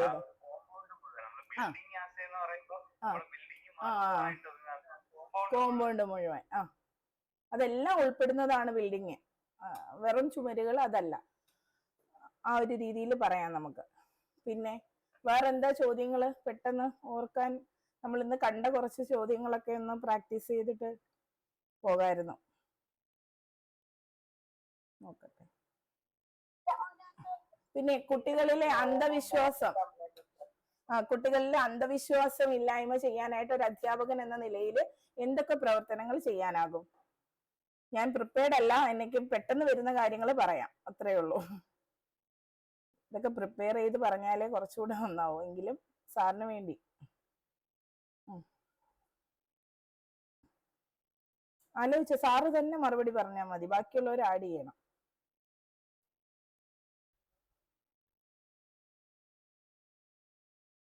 ശാസ്ത്രീയമായ അറിവ് അവർക്ക് പകർന്നു കൊടുക്കുക എന്നുള്ളതാണ് പ്രധാനമായിട്ടും അധ്യാപനം ചെയ്യുന്നത്. അപ്പൊ എല്ലാ കാര്യത്തെയും വിമർശനാത്മക ബുദ്ധിയോടെയും വെരി ഗുഡ് ഇതുപോലെ ശാസ്ത്രീയമായ നമ്മളെ സയന്റിഫിക് ടെമ്പർ അവരിൽ വളർത്തിയെടുക്കുക എന്നുള്ളതാണ്. എന്താണ് സയന്റിഫിക് ടെമ്പർ? ഇട്ട് തന്നതാ, അങ്ങനെ ഇട്ട് വരുന്നതിൽ പിടിച്ചാ കേറുന്നേ. സയന്റിഫിക് ടെമ്പർ എന്ന് പറയുന്നത് ഏതൊരു കാര്യത്തെയും ശാസ്ത്രീയമായി അവലോകനം ചെയ്യാനും അതിന് യുക്തിപരമായി ചിന്തിച്ച് ശരിയായ തീരുമാനങ്ങൾ എടുക്കാനുള്ള ഒരു കഴിവിനെയാണ്. ഇത് ആദ്യമായിട്ട് ഈ ഒരു ടേം ഉപയോഗിച്ചത് ആരാ? ജവഹർലാൽ നെഹ്റു. അതെ, ശ്രീ ജവഹർലാൽ നെഹ്റു, ശ്രീ. അപ്പം അങ്ങനെ ഓക്കെ, കുഴപ്പമില്ല. ഇപ്പൊ ശാസ്ത്രീയ അവബോധം അല്ലെങ്കിൽ കുട്ടികളിലെ അന്ധവിശ്വാസം കുറയ്ക്കാനായിട്ട് ഒരു അധ്യാപകൻ എന്ന നിലയിൽ എന്തൊക്കെ ചെയ്യും എന്ന് ചോദിച്ചാല്, പരമാവധി കുട്ടികളിൽ ശാസ്ത്രീയ ബോധത്തോടു കൂടി തന്നെ പെരുമാറാനുള്ള മനോഭാവം കുട്ടികളിൽ നമ്മൾ രൂപപ്പെടുത്തിയെടുക്കണം. അതിനാദ്യം അധ്യാപകൻ തന്റെ പെരുമാറ്റത്തിൽ നിന്ന് തന്നെ തുടങ്ങണം, അല്ലെ? കുട്ടികളുടെ വാക്കുകളിൽ പോലും സയന്റിഫിക് ആയിട്ടുള്ള രീതിയിൽ, ഇപ്പോ തന്നെ ഡാർവിന്റെ പരിണാമ സിദ്ധാന്തം പഠിപ്പിക്കുന്ന ഉയർന്ന ക്ലാസ്സുകളിലാണെങ്കിൽ നിങ്ങൾക്ക് മനസ്സിലാവാൻ പറയാ, അധ്യാപകൻ ഡാർവിന്റെ പരിണാമ സിദ്ധാന്തം പഠിപ്പിച്ചിട്ട് പോയി ബൈബിൾ ക്ലാസ് എടുത്തിട്ട് ഇതെല്ലാം ദൈവം സൃഷ്ടിച്ചതാണെന്ന് പറഞ്ഞ് അവിടെ തീർന്നു, അല്ലേ? അതല്ലെങ്കിൽ നിങ്ങൾ ഇതിനെല്ലാം ദൈവത്തോട് നന്ദി പറയണമെന്ന് പറഞ്ഞാൽ അവിടെ അവസാനിച്ചുവല്ല. അതായത് നമ്മള് പോസിറ്റിവിറ്റിയിൽ വിശ്വസിക്കേണ്ട, അങ്ങനെയൊന്നുമല്ല. ഞാൻ എൻ്റെ ഒരു കാഴ്ചപ്പാട് പറഞ്ഞതേ ഉള്ളൂ. നമ്മൾ പറയുമ്പോൾ നമ്മുടെ ഓരോ വാക്കുകളും സൂക്ഷ്മമായിരിക്കണം. കുട്ടികളോട് അമിതമായി അന്ധമായ വിശ്വാസങ്ങളിലേക്ക്, വിശ്വാസമാകാം അന്ധവിശ്വാസത്തിലേക്ക് പോകത്തക്ക രീതിയിലുള്ള ഒന്നും പറയരുത്. അപ്പൊ എന്തെങ്കിലും ഒരു കാര്യമുണ്ടെങ്കിൽ ഇവിടെ മോനോട് പറഞ്ഞു കൊടുക്കുന്നതും അങ്ങനെയാണ്. അമ്പലങ്ങളിലൊക്കെ ഞങ്ങൾ അധികം പോകാറില്ലെങ്കിൽ എനിക്ക് മൈൻഡ് ഓക്കെ ആവണം, ഒരു പീസ്ഫുൾ ഒരു ഇത് വേണം എന്ന് തോന്നിയ അമ്പലമോ പള്ളിയോ ഏതാണോ ചെല്ലാൻ പറ്റുന്നത് ആ ഇടത്തേക്ക് അങ്ങ് പോകും. അതൊക്കെ ചെയ്യുമ്പോഴും ഒരിക്കലും ദൈവമേ എനിക്ക് ഇന്നത് കിട്ടണേ എന്ന് പറയാറില്ല. പോയി ഇങ്ങനെ കുറച്ചു നേരം സ്വസ്ഥമായിട്ട് സൈലന്റ് ആയിട്ട് നിൽക്കല് മാത്രമാണ് ചെയ്യുന്നത്. കാരണം ആർക്കും നമുക്കൊന്നും തരാനാകില്ല. നമ്മള് ആത്മവിശ്വാസത്തോടെ എന്താഗ്രഹിക്കുന്നോ അത് മാത്രമേ നടക്കൂ. ഇതുവരെയും അങ്ങനെയാണ് എന്റെ അനുഭവം. അപ്പൊ നമ്മൾ നമ്മുടെ കുഞ്ഞുങ്ങളോട് ഇതൊക്കെ തന്നെയാണ് പറഞ്ഞു കൊടുക്കേണ്ടത്, അല്ലെ? നിങ്ങൾ ആത്മവിശ്വാസത്തോടെ വളരുക. ഇതൊക്കെ പറയുമ്പോൾ നമ്മുടെ കയ്യിൽ ഒരു കറുത്ത ചരടുണ്ടെങ്കിലോ ഒന്ന് ആലോചിച്ച് നോക്കിക്കേ. നിങ്ങളുടെ കൈകളിലൊക്കെ കാണും, നിങ്ങളൊക്കെ ചെയ്യുന്നതായിരിക്കും. പക്ഷെ ഞാൻ എൻ്റെ ക്ലാസ്സിലെ കുട്ടികളുടെ കയ്യിൽ നിന്ന് അത് മാറ്റിയിട്ടുണ്ട്. ഇപ്പൊ അത് പറയുമ്പോൾ ചിലപ്പോ രാഷ്ട്രീയപരമായിട്ടോ അല്ലെങ്കിലൊക്കെ ചിന്ത വരും. പക്ഷെ ഞാനത് മാറ്റിയത് നിർബന്ധമായല്ല, അത് ഞാൻ കുഞ്ഞുങ്ങളോട് പറഞ്ഞ് മനസ്സിലാക്കിയും രക്ഷിതാക്കളോട് പറഞ്ഞ് മനസ്സിലാക്കിയാണ് നമ്മൾ ഈ ചെയ്യുന്നത് നമ്മുടെ വിശ്വാസമാണ്. പക്ഷെ നമ്മളില്ലാത്ത ഒരു കാലഘട്ടത്തിൽ കുഞ്ഞ് ഇതില്ലാതെ മുന്നോട്ട് പോവില്ല. എന്റെ ചേച്ചിയാണ് അതിന് എനിക്ക് ഒരു എക്സാമ്പിൾ. എന്റെ ചേച്ചിയുടെ പഴയ സ്വഭാവം പണ്ട് എന്ന് പറഞ്ഞാൽ പേന പൂജിക്കാതെ പോവാൻ പറ്റൂല. പരീക്ഷ എനിക്ക് ഭയങ്കര ഒരു ടെൻഷനാണ്. അത് കുറച്ച് നാളുകളോളം അത് അങ്ങനെയാണ്. അത് എത്ര പഠിച്ചെന്ന് പറഞ്ഞാലും കുറെ നാളുകളോളം ആ ഒരു രീതിയായിരുന്നു. ഇപ്പൊ ആൾക്ക് നല്ല വ്യത്യാസമുണ്ട്. പക്ഷെ ഞാൻ അങ്ങനെ ആയിരുന്നില്ല. ഒരു വീട്ടിൽ തന്നെ രണ്ട് സ്വഭാവം അങ്ങനെയാണ്. അപ്പം ഇത് കുഞ്ഞുങ്ങളിലേക്ക് ഉറച്ചു കഴിഞ്ഞാൽ ജീവിതകാലം മുഴുവൻ ഇതേ രീതികൾ തുടർന്നു കൊണ്ടുപോകും. ചെറിയ ക്ലാസ്സിൽ തന്നെ ആത്മവിശ്വാസത്തോടെ ചിന്തിക്കാനുള്ള മനോഭാവം നമ്മൾ ഉണ്ടാക്കിയെടുക്കണം എന്നുള്ളതാണ് പറഞ്ഞു വന്നത്. ഇനി സയന്റിഫിക് ആയിട്ടുള്ള രീതിയിൽ ശാസ്ത്രീയ മനോഭാവം ഉണ്ടാക്കിയെടുക്കാനാണ് നമുക്ക് ശാസ്ത്ര സാഹിത്യ പരിഷത്തുണ്ട് അല്ലെ, അതിന്റെ കാര്യം പറയണം. ശാസ്ത്രീയ അവബോധം കുട്ടികളിൽ സൃഷ്ടിക്കാനും ഈ പറയുന്ന അന്ധവിശ്വാസങ്ങളിലേക്ക് കുട്ടിയെ കൊണ്ടുപോകാതിരിക്കാനും നമുക്ക് ഏറ്റവും അധികം ഉപയോഗിക്കാൻ പറ്റുന്നത് ശാസ്ത്ര സാഹിത്യ പരിഷത്തിന്റെ പുസ്തകങ്ങളും അവരുടെ വീഡിയോ ക്ലാസ്സുകളൊക്കെ ഉണ്ട്. അത്തരം പിന്നെ ശാസ്ത്ര സാഹിത്യ പരിഷത്തുമായി ബന്ധപ്പെട്ട് നിൽക്കുന്ന അധ്യാപകരുടെ ക്ലാസ്സുകളും ഒക്കെ കുട്ടികൾക്ക് ഇടയ്ക്കിടയ്ക്ക് കൊടുക്കാൻ കഴിഞ്ഞാൽ അത് നല്ല ഒരു രീതിയാണ്. അതുപോലെ യുറീക്ക, തളിര് തുടങ്ങിയ ശാസ്ത്ര മാസികകൾ കുട്ടികളുടെ ഇടയിലേക്ക് കൊണ്ടുവരാൻ കഴിഞ്ഞാൽ ഏതൊരു തത്വത്തിന്റെയും ഏതൊരു കാര്യത്തിന്റെയും പിന്നിലുള്ള സയന്റിഫിക് ടേമുകൾ അന്വേഷിച്ച് നമ്മുടെ കുഞ്ഞുങ്ങൾ പോകും. നമുക്ക് ഉത്തരം കിട്ടാതെ വരുമ്പോഴാണ് നമ്മൾ ദൈവത്തിലേക്ക് പോകുന്നത് അല്ലെ. ഉത്തരം കിട്ടാതെ വരുമ്പോൾ അത് ദൈവം ആണ്, ഇതെല്ലാം ദൈവം തന്നതാണ്. നമുക്ക് ഉത്തരമില്ലാത്ത കാലത്താണ് നമ്മളത് പറഞ്ഞിട്ടുള്ളത്. കള്ളം പറയരുത്, ദൈവകോപം ഉണ്ടാവും എന്ന് മോനോട് മുത്തശ്ശിമാരൊക്കെ പറയുമ്പോൾ ഞാൻ പറയാം അങ്ങനെ പറയരുത്, കള്ളം പറയരുത്, അത് തെറ്റാണ് എന്ന് പറയാം. ദൈവം കോപിക്കുന്ന ഒരാളല്ല. ദൈവം എന്ന് വിശ്വസിക്കുന്നവരോട് ഞാൻ പറയാം, ദൈവം എന്ന് പറയുന്നത് മനുഷ്യനല്ല. കോപമോ ദേഷ്യമോ ഇതൊന്നും ഉള്ള ആളായിട്ടല്ല നമ്മൾ ദൈവത്തെ കാണേണ്ടത്.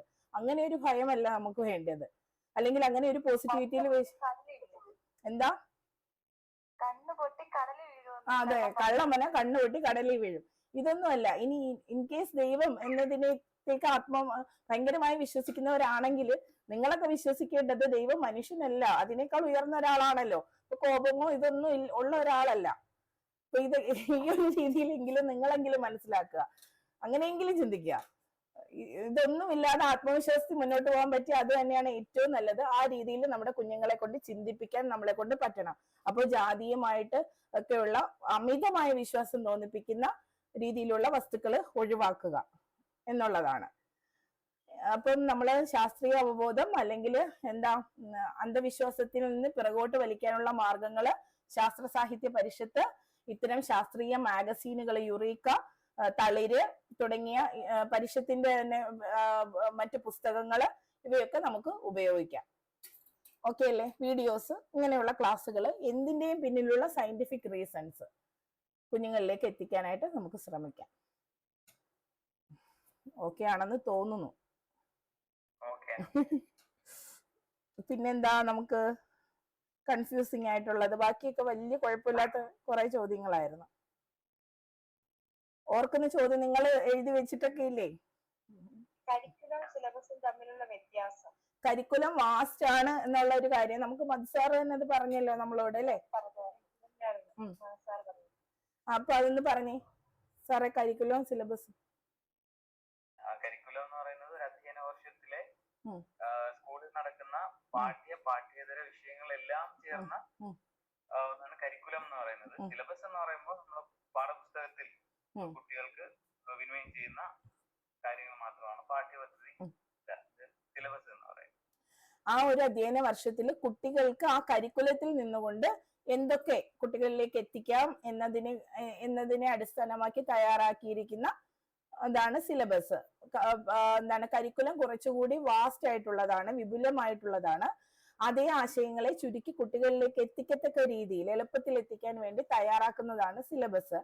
അപ്പൊ ഓരോ മാസവും പഠിപ്പിക്കേണ്ട കാര്യങ്ങൾ നമ്മൾ സ്കീം ഓഫ് വർക്ക് ഒക്കെ ഉണ്ട്. ഈ മാസം ഇന്ന പാഠം, അതിനനുസരിച്ച് പാഠങ്ങളൊക്കെ ക്രമീകരിച്ച് സിലബസിനുള്ളിൽ നിന്ന് പഠിപ്പിച്ച് പോകുന്നു നമ്മള്.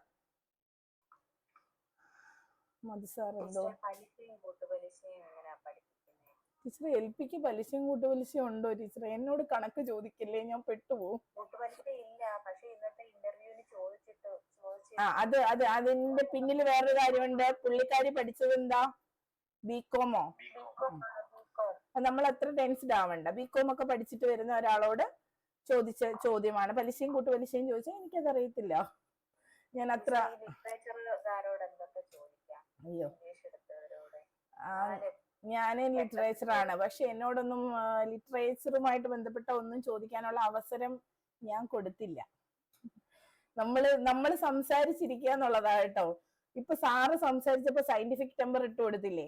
അപ്പൊ അതിൽ കയറി ചോദിച്ചില്ലേ? അത് സാറിന് അറിയാം. ബോധപൂർവ്വം ഇട്ട് കൊടുക്കുക. ബോധപൂർവ്വം ഓരോന്ന് ഇട്ട് കൊടുത്ത് അവർക്ക് 5 മിനിറ്റ് ടൈം ഉള്ളൂ.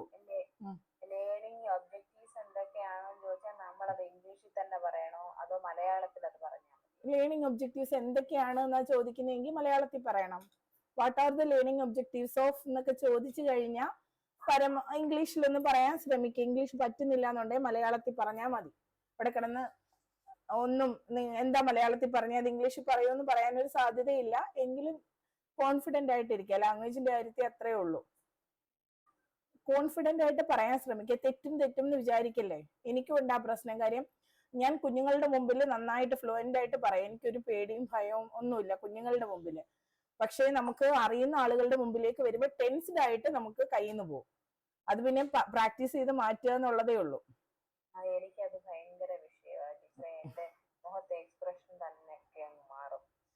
നമ്മുടെ മുന്നിൽ ഇരിക്കുന്നവര് നമ്മളെക്കാട്ടിൽ അറിവുള്ളവരാണല്ലോ എന്നുള്ള ടെൻഷൻ എനിക്ക് പെട്ടെന്ന് ഉണ്ടാകും. അത് നമ്മുടെ മുമ്പിൽ ഇരിക്കുന്നവർക്ക് ഞാൻ ഇവരെ ആരെയും ഇനി കാണാൻ പോകുന്നില്ല. ഇവിടെ ഞാൻ ഇനി എന്ത് പറഞ്ഞാലും ഒരു കുഴപ്പമില്ല. ഇങ്ങനെയൊക്കെ ചിന്തിച്ചിട്ടേ പോവാവൂ. ഇങ്ങനെയും ചിന്തിക്കാവൂ. ഞാൻ ആദ്യമായിട്ട് വേദിയിൽ കയറുന്നത് TTCക്കാ. വേദിയിൽ കയറുന്ന അതിന് മുമ്പ് കയറിയെങ്കിലും എന്താ LPയിൽ എങ്ങാണ്ടൊന്ന് കയറി ഒരു ലളിതഗാനം പാടിയത് മാത്രമേ എനിക്ക് ഓർമ്മയുള്ളൂ. നമുക്ക് താല്പര്യമുള്ള കേസല്ല. വേദിയെ കാണാതെ വല്ല ചേച്ചിയുമായിട്ടുള്ള കമ്പാരിസൺ. ചേച്ചി അടിപൊളിയാണ് കേട്ടോ. ഞാൻ അങ്ങനല്ല. അപ്പൊ അങ്ങനല്ല എന്നുള്ള എന്റെ ഇൻഫീരിയോറിറ്റി കോംപ്ലക്സ് മനസ്സിലാക്കാൻ ആർക്കും ഒന്നും പറ്റത്തില്ലായിരുന്നു. അത് കഴിഞ്ഞ് ഞാൻ പിന്നെ വേദിയിൽ കയറുന്നത് TTCക്കാണ്. അതാണ് എന്റെ ഏറ്റവും വലിയ കൺഫ്യൂഷൻ. എനിക്കൊരു അധ്യാപികയാകാൻ കഴിയുമോ എന്നുള്ളതാണ്. അങ്ങനെ വന്നപ്പോ എന്റെ പിന്നെ ഒരു കാര്യം എന്ന് വെച്ചാൽ ഒരു സംശയം വന്നാൽ അതിനെ തീർക്കാൻ ഞാൻ ശ്രമിക്കും. എന്നെ കൊണ്ട് പറ്റുന്നത്ര ഞാൻ സ്വയം ഇംപ്രൂവ് ആവാൻ ശ്രമിക്കുന്ന ഒരാളാണ്. അപ്പോ പഠിക്കുന്ന സമയത്ത് എന്നെ തോൽപ്പിക്കാൻ ആരും ഇല്ലെന്നുള്ളതാണ് അതേ ധാരണ മതി ഇപ്പോഴും. ഗ്യാപ്പ് വന്നിട്ടൊരു ഫേസ് ഇറങ്ങുമ്പോ എന്തോ വലിയൊരു അറപ്പ്, എന്തോ ഒരു വലിയൊരു തടസ്സം. ഡേറ്റ് ഒന്നും വന്നിട്ടില്ലല്ലോ. ഡേറ്റ് വന്നിട്ടില്ലല്ലോ ഇന്റർവ്യൂവിന്റെ. പിന്നെന്താ, സമയമുണ്ട്, ഇഷ്ടം പോലെ സമയമുണ്ട് ദാസ അല്ലേ. അപ്പൊ ഞാന് ഫസ്റ്റ് വേദിയിലേക്ക് കയറിയപ്പോ ഞാൻ ഏറ്റവും ബാക്കിൽ ഇങ്ങനെ ഇരുന്നിട്ട് ഇങ്ങനെ മൈൻഡിൽ പറയുവാണ്, നമുക്ക് ഈ കൗൺസിലിങ്ങോ അതിനെ കുറിച്ചോ അങ്ങനെ ഒന്നും അറിയില്ലെങ്കിൽ സ്വയം പറയാം ഞാൻ സൂപ്പറാ. ഇവിടെ ഇരിക്കുന്നവർക്ക് ആർക്കും ഒന്നും അറിയത്തില്ല. ഞാൻ പറയാൻ പോകുന്ന പ്രസംഗം ആദ്യമായിട്ട് പ്രസംഗിക്കാനാണ് പോകുന്നത്. പിന്നെ ഗാന്ധി ജയന്തി അല്ലെ സ്വാതന്ത്ര്യ ദിനത്തെ കുറിച്ച് പ്രസംഗിക്കണം. അപ്പൊ ഞാൻ പറയാം, നേരെ നോക്കിയാൽ മതി, ഭിത്തിയിലോട്ട് നോക്കി അങ്ങ് പറഞ്ഞാൽ മതി. അപ്പൊ നോക്കുമ്പോ അവരെ നോക്കുന്നു എന്ന് തോന്നണം. ഭിത്തികളിൽ മാത്രം നോക്കിയാൽ മതി. ഇങ്ങനെ നോക്കുമ്പോ എല്ലാരെയും നോക്കുന്നു എന്ന് തോന്നണം. ആളുകളുടെ മുഖം കാണുമ്പോഴാണ് പ്രശ്നം. ഇങ്ങനെ പറഞ്ഞ് മനസ്സിൽ പറഞ്ഞിരുന്നിട്ട് പോയി അതേ രീതിയിൽ സംസാരിച്ച് തിരിച്ചിറങ്ങിയപ്പോ കിട്ടിയ ഒരു കോൺഫിഡൻസ് ഉണ്ട്.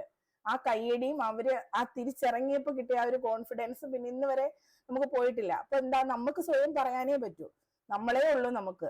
മറ്റാരും വന്ന് ചാരാൻ ഒരു തോളുണ്ടെങ്കിലാണ് നമ്മൾ എന്താവുന്നത്, കൂടുതൽ തളരുന്നത്. അത് വേണ്ട, നമുക്ക് നമ്മളേ ഉള്ളൂ. അടിപൊളിയായിട്ട് മുന്നോട്ട് പോകും അല്ലേ വിഷ്ണു സാറേ?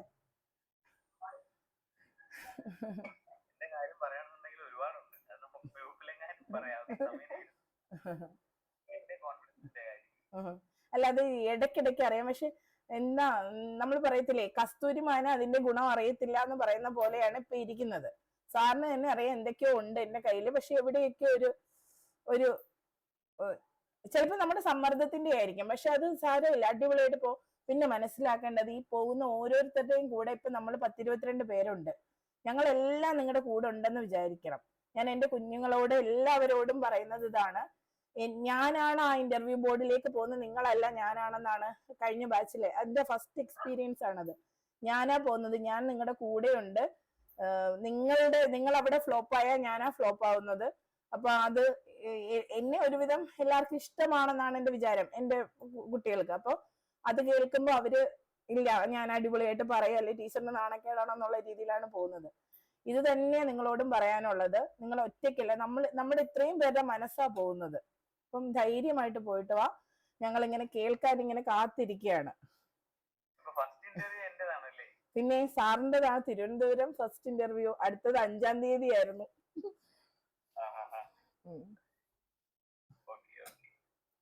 എന്തായാലും ധൈര്യമായിട്ട് പോയിട്ട് വാ. വേറെ എന്തെങ്കിലും ഉണ്ടോ? ഡൗട്ട് എന്തെങ്കിലും ഉണ്ടോ?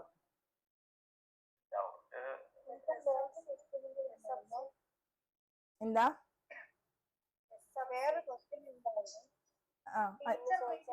പറയാം മിൻസിൻ ടീച്ചർ. അശ്വതി ടീച്ചറെ പറഞ്ഞോ. ടീച്ചർ മെയ്ഡ് ടെസ്റ്റ് ആണോ സ്റ്റാൻഡർഡൈസ്ഡ് ടെസ്റ്റ് ആണോ പ്രൈമറി സയൻസില് നല്ലത് എന്നുള്ളത് ഞാനത് കണ്ടു. അത് ടീച്ചർ മെയ്ഡ് ടെസ്റ്റ് തന്നെയല്ലേ നല്ലത്? എന്റെ അഭിപ്രായം അങ്ങനെയാ തോന്നി. നമുക്ക് മധു സാറിനോടും കൂടി ഒന്ന് ചോദിച്ചേക്കാം. ടീച്ചർ മെയ്ഡ് ടെസ്റ്റ് ആണ് പ്രൈമറി ക്ലാസ്സിൽ നല്ലതെന്നാണ് എന്റെ അഭിപ്രായം. കാര്യം പ്രൈമറി തലത്തിലെ കുഞ്ഞുങ്ങളെ അറിയുന്നത് അവനവന്റെ അധ്യാപകർക്ക് മനസ്സിലാവും. വ്യത്യാസങ്ങൾ ഇവർ ആദ്യമായിട്ട് സ്കൂളിലോട്ട് വരുന്നവരൊക്കെയാണ് 1-ാം ക്ലാസ്സിലും ഒക്കെ. അപ്പൊ അവരുടെ ആ ഒരു വ്യത്യാസങ്ങളും നമ്മുടെ കുഞ്ഞുങ്ങളെ മനസ്സിലാക്കി നമ്മൾ തന്നെ പരീക്ഷ ഇടുന്നതാണ് നല്ലതെന്നാണ് എന്റെ വ്യക്തിപരമായിട്ടുള്ള അഭിപ്രായം. ഇവിടെ നമ്മൾ വലുതായിട്ട് അവരെ ബോർഡ് അല്ലെങ്കിൽ വലിയൊരു പരീക്ഷയിലേക്കല്ല, അവർക്ക് ഒരു ആത്മവിശ്വാസം കൊടുക്കലാണ്. ആ ആത്മവിശ്വാസം കൊടുക്കുന്ന തരത്തിൽ പരീക്ഷ നടത്തുന്നത് ആണ് നല്ലതെന്നാണ് എന്റെ ഒരു അഭിപ്രായം.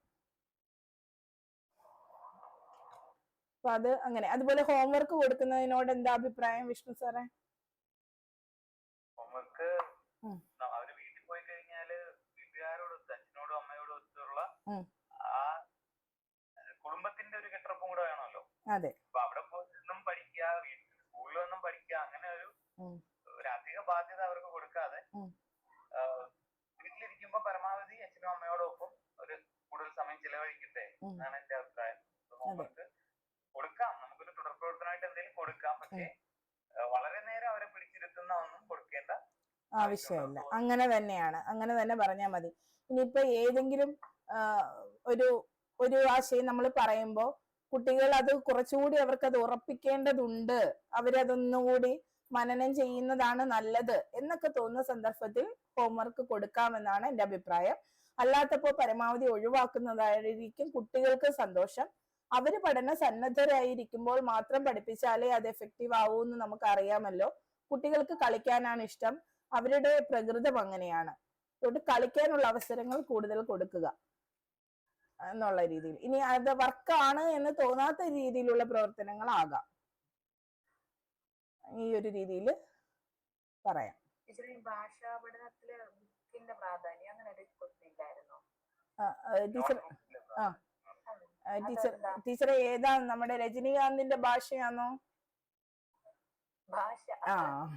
ഇപ്പൊ ശരി. ഭാഷാ പഠനത്തില് നോട്ട്ബുക്കിന്റെ പ്രാധാന്യം എത്രത്തോളമാണ് എന്ന്. നോട്ട്ബുക്ക് എന്ന് പറയുന്നത് ഇപ്പൊ നോട്ട്ബുക്ക് ആയിട്ടല്ല നമ്മൾ കാണേണ്ടത്. അതിനെ എന്താണ് എന്തുവായിരുന്നു, റിഫ്ലക്റ്റീവ് ജേണൽ എന്ന രീതിയിലാണ്. പ്രതിഫലനാത്മക കുറിപ്പ്. അഞ്ജലി ടീച്ചറെ ഓടുവാ, അങ്ങനല്ലേ? DLED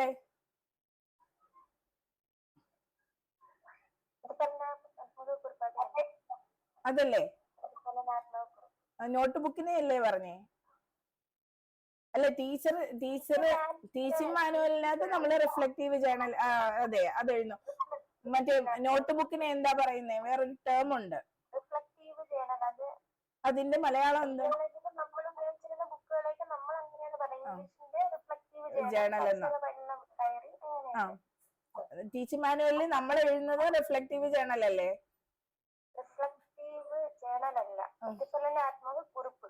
അതിന്റെ മലയാളം അല്ലല്ലേ?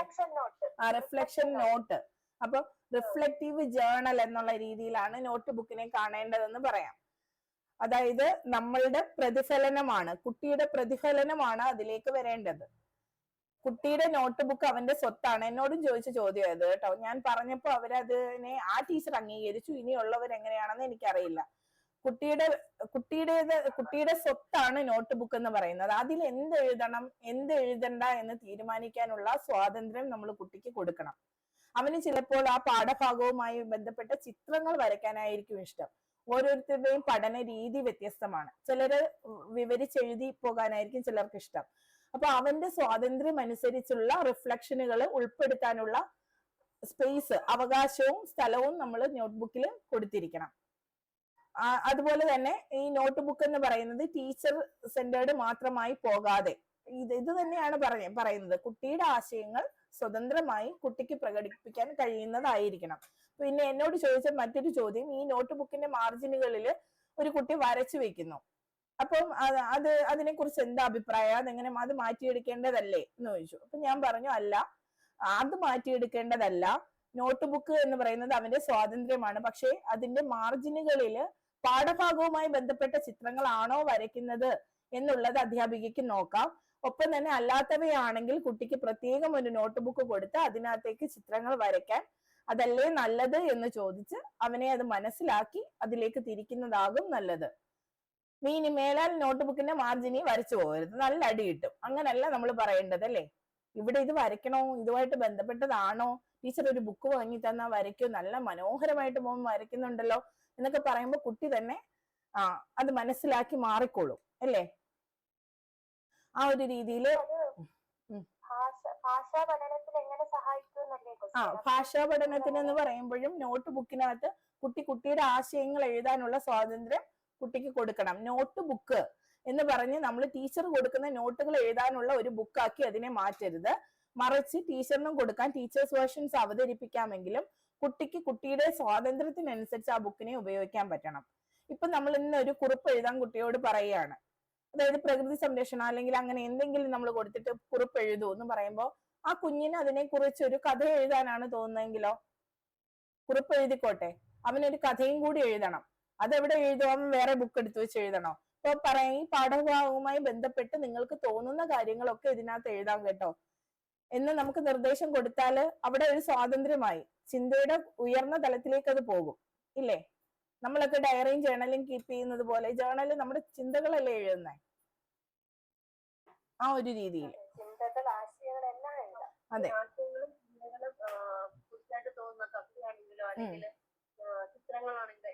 ഈ ആശയവുമായി ബന്ധപ്പെട്ട് നിങ്ങൾക്ക് എന്തൊക്കെ തോന്നുന്നോ അതൊക്കെ നോട്ട് ബുക്കിലേക്ക് എഴുതാം. അങ്ങനെ ഒരു നിർദ്ദേശം കുഞ്ഞുങ്ങൾക്ക് കൊടുക്കുകയും നല്ലതിനെ അഭിനന്ദിക്കുകയും ചെയ്യുമ്പോൾ ഒരുപാട് കഥാകാരും അല്ലെ, കവികളും കവയത്രികളും അല്ലെ, അങ്ങനെ പലരും ഉണ്ടാകും ഇല്ലേ. പറഞ്ഞൂടെ? പറയാം, നമ്മള് പറയുന്നേ ശരി. പിന്നെ വേറെന്താ ക്വസ്റ്റ്യൻ? എന്താടാ? അസംബ്ലി ചോദിച്ച സാർ എന്താ പറയാ, സ്കൂൾ അസംബ്ലി നടത്തുന്നതിന്റെ ആവശ്യകത കുട്ടികളിൽ അച്ചടക്കശീലം വളർത്തുന്നതിനും ജനാധിപത്യം, നമ്മള് അവിടെ പോയി അസംബ്ലിക്ക് വന്ന് നിന്ന് പ്രതിജ്ഞ ചൊല്ലുമ്പോഴും നമ്മുടെ ദേശീയ ഗാനം പാടുമ്പോഴും ഒക്കെ ഉള്ള ആ ജനാധിപത്യ മൂല്യങ്ങൾ, ജനാധിപത്യ മൂല്യങ്ങൾ ആദരിക്കാനും ഒക്കെയുള്ള ഒരു മനോഭാവം കുട്ടികളിൽ ഉണ്ടാവും. അതുപോലെ ദിനാചരണങ്ങൾ, ആ ദിവസത്തിന്റെ പ്രത്യേകതകൾ കുട്ടികൾക്ക് മനസ്സിലാക്കി. ബാക്കി ഞങ്ങൾക്ക് അറിയാന്നുള്ള രീതി ഇങ്ങനെ ഇട്ട് കുലിക്കണ്ടതല്ല, മൊത്തത്തിൽ പറയണം, പൂർണ്ണമായിട്ട് നിർത്തണം. ആ ദിനത്തിന്റെ ഒരു പ്രത്യേകത കുട്ടികൾക്ക് മനസ്സിലാക്കി കൊടുക്കുന്നതിനും ഒക്കെ അസംബ്ലി സഹായകമാണ്. ഓക്കെ, ജനാധിപത്യ മൂല്യം, ദിവസങ്ങളുടെ പ്രാധാന്യം, ഇതൊക്കെ നമ്മളൊരു അസംബ്ലിയിലേക്ക് പോകുന്ന ദിവസം യൂണിഫോമിലല്ലേ, സാറ് തന്നെയല്ലേ യൂണിഫോം എന്ന ആശയത്തെ കുറിച്ച് പറഞ്ഞേ. അപ്പൊ അവിടുത്തെ ആശയം എന്താ? യൂണിറ്റി അല്ലേ. ഒരു അസംബ്ലിയില്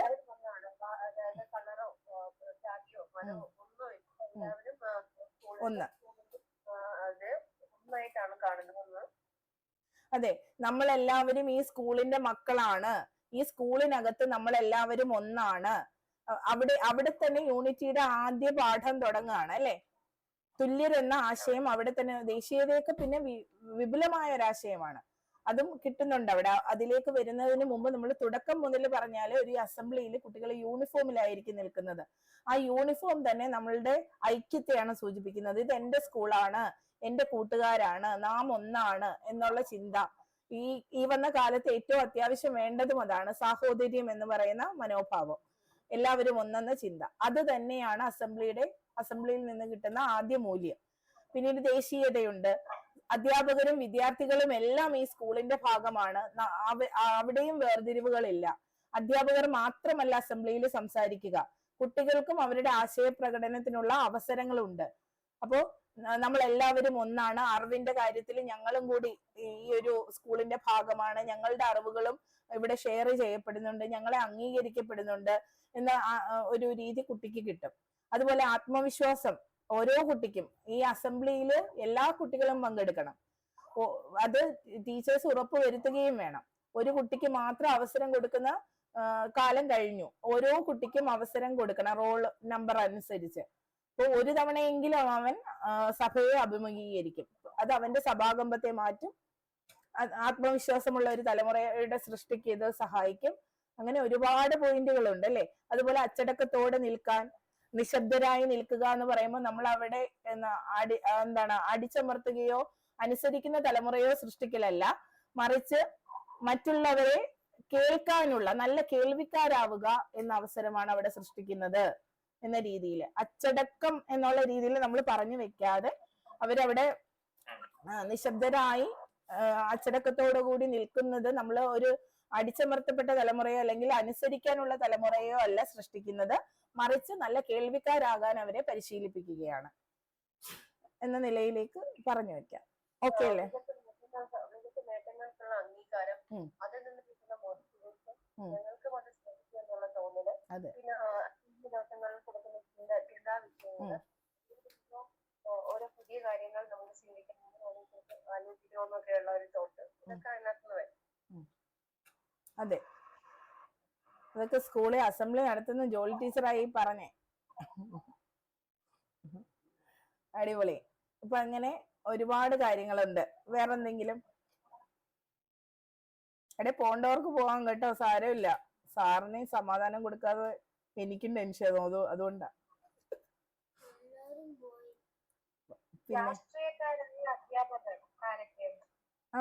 അധ്യാപകരില് രാഷ്ട്രീയക്കാര്, അത് നിലവിലത്തെ രാഷ്ട്രീയ ബോധമാണെന്ന് ഓർത്തോണം.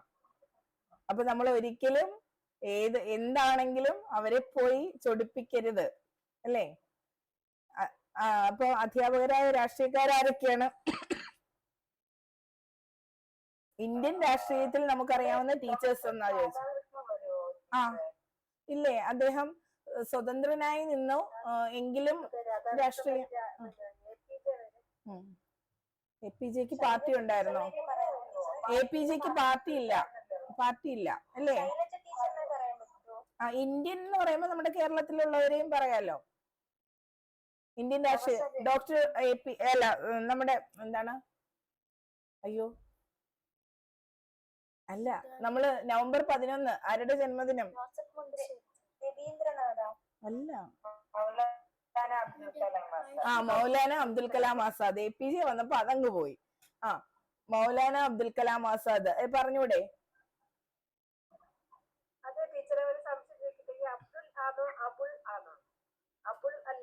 അയ്യോ, അബുൾ ആണോ? ഓക്കെ, അത് നമുക്ക്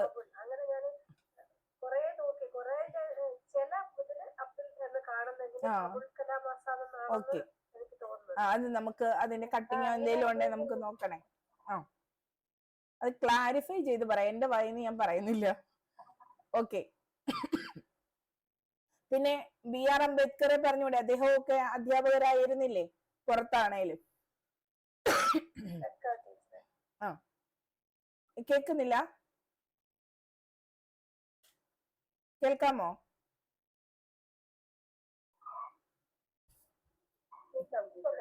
കേൾക്കാം.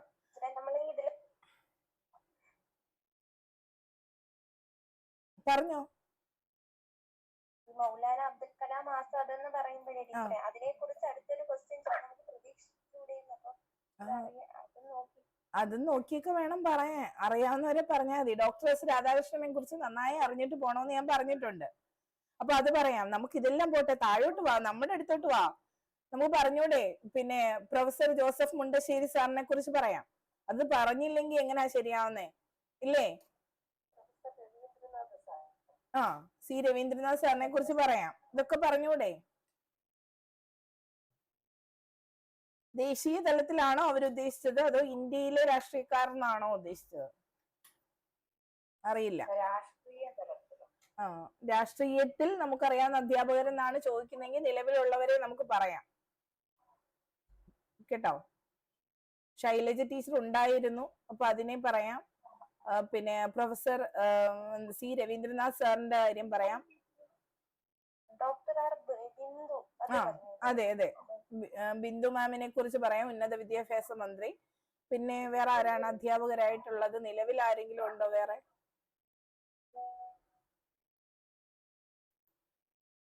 ഇല്ലെന്ന് തോന്നുന്നു. ഈ നമ്മുടെ ആരോഗ്യമന്ത്രി വീണ ജോർജ് മാധ്യമപ്രവർത്തകയായിരുന്നു, പക്ഷെ BEd നേടിയിട്ടുണ്ടെന്നാണ് എൻ്റെ ഒരു അറിവ്, വിശ്വാസം. അപ്പൊ അത് നോക്കിയിട്ട് അതൊക്കെ നമുക്ക് പറയാം. ഓക്കെ, ഒന്ന് നോക്കിക്കോണേ സാറേ ചോദ്യങ്ങളൊക്കെ. പിന്നെ സ്കൂൾ എനിക്ക് ഉത്തരം കിട്ടാത്തതാണ് ഈ സഹവർത്തിത പഠനവും സഹകരണാത്മക പഠനവും. അത് ഞാൻ നോട്ട് ഇട്ടേക്കാം കേട്ടോ. സഹവർത്തിത പഠനം എന്ന് പറയുമ്പോൾ നമ്മൾ എല്ലാവരും കൂടി ഒരു കാര്യത്തിന് വേണ്ടിയിട്ട് അല്ല, ഒരേ ആശയങ്ങളെ നമ്മൾ ഡിവൈഡ് ചെയ്ത് ഓരോരുത്തർക്കും ഓരോ സെക്ഷനായിട്ട് കൊടുത്ത് ഗ്രൂപ്പായിട്ട് പ്രവർത്തിക്കുക. സഹകരണാത്മകം എന്ന് പറയുമ്പോൾ എല്ലാവരും ഒരു ടോപ്പിക്കിന് വേണ്ടിയിട്ട് സഹകരിച്ച് പഠിക്കുക. അങ്ങനെ ഡിഫറൻസ് ഉണ്ട്. അത് ഞാൻ പറഞ്ഞു കുളവാക്കാതെ നോട്ട് ഇടുന്നതാ നല്ലത്. നോട്ട് ഇട്ടേക്കാം. ഇതൊക്കെ ഞാൻ മധു സാർ എടുക്കട്ടെ എന്ന് പറഞ്ഞുകൊണ്ടിരുന്ന ടോപ്പിക്കുകളാണ്. സാറ് 1-ാം തീയതിയാണ് സാറിന്റെയും ക്ലാസ് പറഞ്ഞിട്ടുണ്ട് കേട്ടോ. പക്ഷെ 1-ാം തീയതിയാണ് നമുക്ക് SCRTയുടെയും സാറും എടുക്കാൻ പറഞ്ഞത്. അപ്പൊ ഞാൻ സാറുമായിട്ട് സംസാരിച്ചിട്ട് ഉച്ചയ്ക്ക് എങ്ങാനും ക്ലാസ് സെറ്റ് ചെയ്യാൻ പറ്റുമെന്ന് നോക്കാം. ഒരാളുടേത് നൈറ്റും ആ ഒരു രീതിയിൽ എങ്ങാനും എത്തിക്കാം. വിഷ്ണു സാറെ വന്നതില് നഷ്ടമൊന്നും ഇല്ലല്ലോ അല്ലേ? നഷ്ടം വന്നതില് നഷ്ടമില്ല, വരാൻ താമസിച്ചതില് നഷ്ടം സാരമില്ല. അല്ല, വേറൊന്നുമല്ല. നമ്മൾ വേറൊരു എന്തെങ്കിലും വേറൊരു ആപ്പോ അങ്ങനെ വേറൊരു ഇതില് പഠിക്കുന്നതിനേക്കാൾ നല്ലത് ഇപ്പൊ എല്ലാവരുമായിട്ടും ഇതിൽ കുറച്ച് പേരേ ഉള്ളൂ, അധികം പേരില്ല. അപ്പൊ എല്ലാവരെയും ശ്രദ്ധിക്കാനും അവർക്ക് എന്താണ് കൂടുതൽ ഇന്ററാക്ട് ചെയ്യാനും ഒക്കെ ഉള്ള ഒരു അവസരം ഇതിനകത്ത് ഉണ്ടാവുന്നു എന്നുള്ളത് കുറച്ചും കൂടെ ആലങ്കാരികമായിട്ട് പറഞ്ഞാൽ എല്ലാവരും ഒരു കുടുംബം പോലെ നിന്ന് ഒരൊറ്റ ലക്ഷ്യത്തിന് വേണ്ടി പ്രവർത്തിക്കുന്നു എന്നുള്ളത്. അപ്പൊ അതിനുവേണ്ടി അത്രത്തോളം എഫേർട്ട് ഇടുന്ന ഒരു നേതൃത്വം കൂടെ ആവുമ്പോ ഞാൻ വരാൻ താമസിച്ചു പോയി, അതിലുള്ളൊരു വിഷമേ ഉള്ളൂ. ഇതിൽ പലർക്ക് സംശയമുള്ളവരുണ്ടായിരുന്നു കേട്ടോ. എന്തായാലും പെട്ടെന്ന് ആ സംശയങ്ങൾ മാറിയെന്ന് എനിക്ക് തോന്നുന്നു. ഇത് വരണോ കാര്യം നമ്മളൊന്നും അത്ര ഒരു ആരെയും കുറ്റം പറയാൻ പറ്റില്ല, യൂട്യൂബ് അല്ലേ. പുതിയൊരാള് എന്നൊക്കെ ഉള്ള ചിന്തയാണ്. പക്ഷെ ഞങ്ങള് 2019 കോവിഡിന്റെ ആ ടൈം ഉണ്ടല്ലോ, ആ ഒരു ബാച്ച് തൊട്ട് നമുക്കുണ്ട്. പക്ഷെ ഇത്രയും യൂട്യൂബിലേക്കൊന്നും ഇട്ടിട്ടില്ല. അതെ, ആ കഴിഞ്ഞ ലിസ്റ്റ് തൊട്ടേ ഉണ്ട്. പക്ഷെ ഈ വീഡിയോസ് എങ്ങനെ റീച്ച് ചെയ്യിപ്പിക്കണമെന്നൊക്കെ ഉള്ള ധാരണയില്ല എനിക്ക്. പിന്നെ ഇപ്പൊ പഠിച്ചെടുത്ത് അത് വേണ്ടാന്ന് വിചാരിച്ച് കളഞ്ഞ ഏരിയകളാണ് ഇപ്പൊ പൊടി തട്ടി എടുക്കുന്നത്. കാര്യം എനിക്കിങ്ങനെ നമ്മൾ സംസാരിക്കാതിരുന്ന അധ്യാപകരാകാൻ ആഗ്രഹിക്കുന്നവരെല്ലാവരോടും ഞാൻ പറയാ, PSC മാത്രമല്ല നമ്മുടെ മേഖല എന്ന് പറയുന്നത്. അവിടേക്ക് എത്തിപ്പെടാൻ നമ്മൾക്ക് കഴിവില്ലാഞ്ഞിട്ടല്ല, നമ്മൾ എത്ര ശ്രമിച്ചാലും നമുക്ക് അങ്ങോട്ടേക്ക് വരാൻ കുറേ താമസം എടുക്കും. ആ സമയം നമ്മൾ അതിനു വേണ്ടി മാത്രം ഇരുന്ന് വെയിറ്റ് ചെയ്യരുത്. വെയിറ്റ് ചെയ്യുമ്പോൾ നമുക്ക് നമ്മുടെ കഴിവുകൾ പലതും നഷ്ടമാവുന്നുണ്ട്. അത് തിരിച്ചറിഞ്ഞിട്ടാണ് വീണ്ടും ഞാൻ ഇതുമായിട്ട് മുന്നോട്ട് പോയത്. എനിക്ക് സംസാരിച്ചില്ല, എന്റെ ഭാഷ പോകുന്നുണ്ടായിരുന്നു.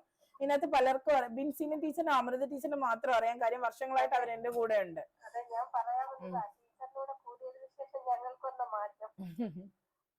അതെ,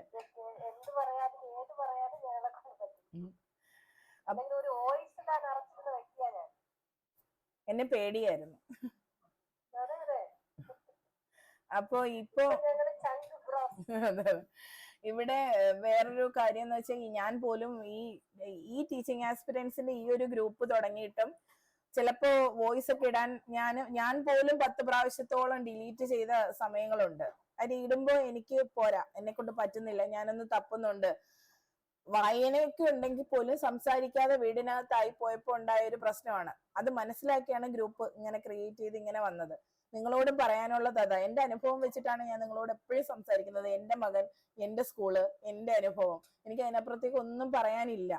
അപ്പോ അതുകൊണ്ടാ പറയുന്നത്, സംസാരിക്കുക. നന്നായി സംസാരിക്കാനും ക്ലാസ് എടുക്കാനും എന്തെങ്കിലുമൊക്കെ പ്ലാറ്റ്ഫോം കണ്ടുപിടിച്ച് ഇങ്ങനെ മുന്നോട്ട് പോവുക. വീട്ടിനകത്തേക്കായി പോകരുത്. വായിക്കുക. സാറേ ഇനി നേരത്തെ കിടന്നുറങ്ങി മിടുക്കനായിട്ട് പോയി വരിക. വെള്ളമൊക്കെ കുടിക്കണം. നാളെ അല്ലല്ലേ, മറ്റന്നാളാ 31. അപ്പൊ നാളെയും കൂടെ ഉണ്ട്. ഞാൻ വെറുതെ ഇത്ര സമയം കളയണ്ടായിരുന്നു. ഡ്രസ്സൊക്കെ തീരുമാനിച്ചോ? ഷർട്ടൊക്കെ ലൈറ്റ് കളറ് നല്ല ഷർട്ടൊക്കെ എടുത്ത് വെച്ചോ?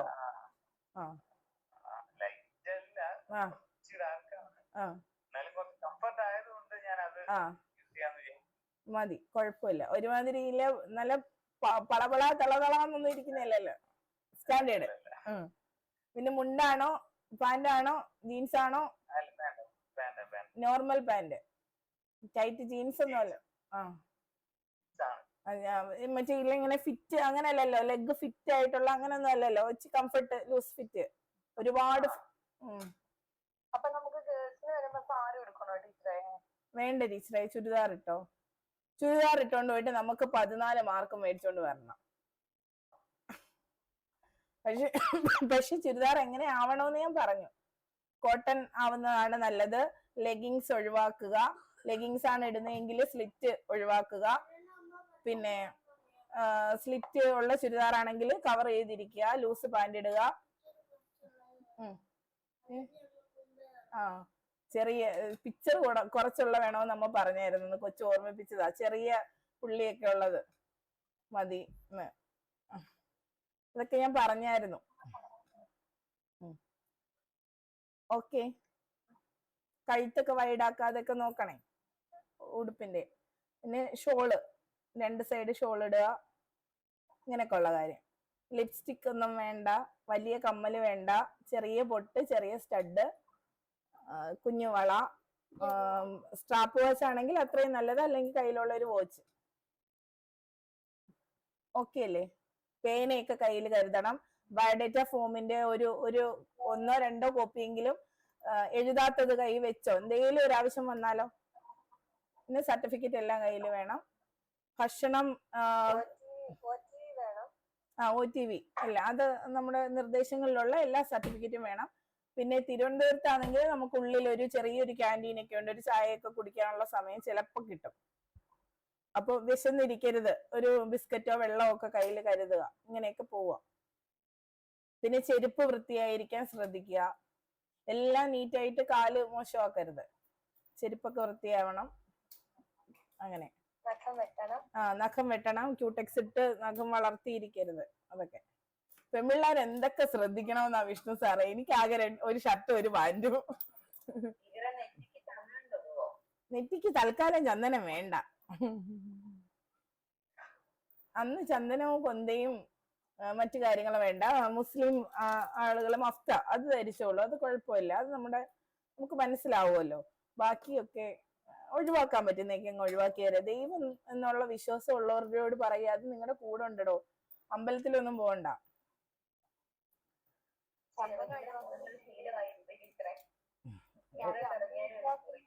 അതാ അന്ധവിശ്വാസം. അതെ അതെ, അത് വേണ്ട. അത് ഇപ്പൊ 2 ദിവസം ഒന്ന് ഒഴിവാക്ക്. കംഫർട്ട് ആയിരിക്കും. പിന്നെ അങ്ങ് ശരിയാവും. ഞാൻ ഈ കൂട്ടത്തിലൊക്കെ ആയിരുന്നു കേട്ടോ. ചന്ദനമൊക്കെ തൊട്ട് തുളസിയിലൊക്കെ വെച്ചില്ലെങ്കിൽ ഒരു സമാധാനം കിട്ടത്തില്ലായിരുന്നു. ബസ്സിൽ പോകുമ്പം ചേട്ടന്മാര് പറയുന്നത് തുളസി വിൽക്കുന്ന കുട്ടി എന്നൊക്കെയായിരുന്നു. അതൊക്കെ ഒരു കാലം. അപ്പൊ അതൊക്കെ മാറിയില്ലേ? അതൊക്കെ നമുക്ക് മാറും. ചിന്ത വായിക്കുക. വായിക്കുമ്പോ ഇതൊക്കെ മാറും. ചിന്തകളൊക്കെ മാറിക്കോളും. ചന്ദനം ഇട്ടില്ലെങ്കിലും നിങ്ങൾ ഉദ്ദേശിക്കുന്നത് ഒരു പോസിറ്റിവിറ്റി ആണെങ്കിൽ, അതിനെ പേരിട്ട് വിളിക്കാൻ എനിക്ക് ഇഷ്ടമല്ലാത്തതുകൊണ്ടാണ് ഞാൻ പോസിറ്റിവിറ്റി, യൂണിവേഴ്സൽ പവർ എന്നൊക്കെ പറയുന്നത്. അപ്പൊ അത് പിന്നെ എപ്പോഴും നിങ്ങളുടെ കൂടെ ഉണ്ടാവും. നമ്മള് ശബരിമല ഇത്രയും പ്രശ്നങ്ങളൊക്കെ ഉണ്ടായിട്ട്, ഇത്രയും കാനനപാതയൊക്കെ താണ്ടി അവിടെ ചെല്ലുമ്പോ എന്താ എഴുതി വെച്ചിരിക്കുന്നത്? തത്വമസി അല്ലേ? അത് നീയാകുന്നു. ഇത് കാണാനാണ് നമ്മൾ ഈ പ്രയാസം എല്ലാം അനുഭവിച്ച് അങ്ങ് പോകുന്നത്. എന്നിട്ട് അദ്ദേഹം നമ്മളെ കളിയാക്കിക്കൊണ്ടാ പറയുന്നത് തത്തുമസി അത് നീയാവുന്നു എന്ന്. നമ്മുടെ ഉള്ളിൽ തന്നെ ഉണ്ട്. എനിക്ക് അങ്ങനെ ഒരു ഭയമുള്ള ആളെയല്ല. എന്നെ സംബന്ധിച്ച് എനിക്ക് നല്ലതേ വരൂ എന്നൊരു ചിന്തയാണ്. ആ ചിന്ത വന്നതിന് ശേഷമാണ് കുറച്ചെങ്കിലും ഞാൻ ഓക്കെ ആയിട്ടുള്ളത്. അപ്പൊ ടീച്ചറും അങ്ങനെ കേട്ടോ. ടീച്ചറെ ഇതിനായിട്ട് വേണ്ടിട്ടുണ്ടല്ലേ ചെറുപ്പം മുതലേ ഇങ്ങനെ കുറി വരച്ച് ഒരു ശീലം അങ്ങനെ ആയത്. സാരമില്ല, നമ്മുടെ ശീലങ്ങൾ നമ്മളൊന്ന് ചിലതൊക്കെ അങ്ങ് മാറ്റിക്കോ. ഈ ഒരു കാര്യത്തിനല്ലേ, ഇന്റർവ്യൂവിന് വേണ്ടിയിട്ടല്ലേ. ഓക്കെ, അതൊരു നെഗറ്റീവ് ആവണ്ട, ഇത്രേ ഉള്ളൂ. ചരടൊക്കെ ഉണ്ടെങ്കിൽ അതൊക്കെ ഒന്ന് മാറ്റിക്കോ. ഞാൻ പണ്ട് ചുവന്നൊരു കുറിയില്ലാതെ പുറത്തോട്ട് ഇറങ്ങത്തില്ലായിരുന്നു. ഇപ്പോഴത്തെ ആ പ്രൊഫൈലിലുള്ള ഫോട്ടോയിൽ പോലും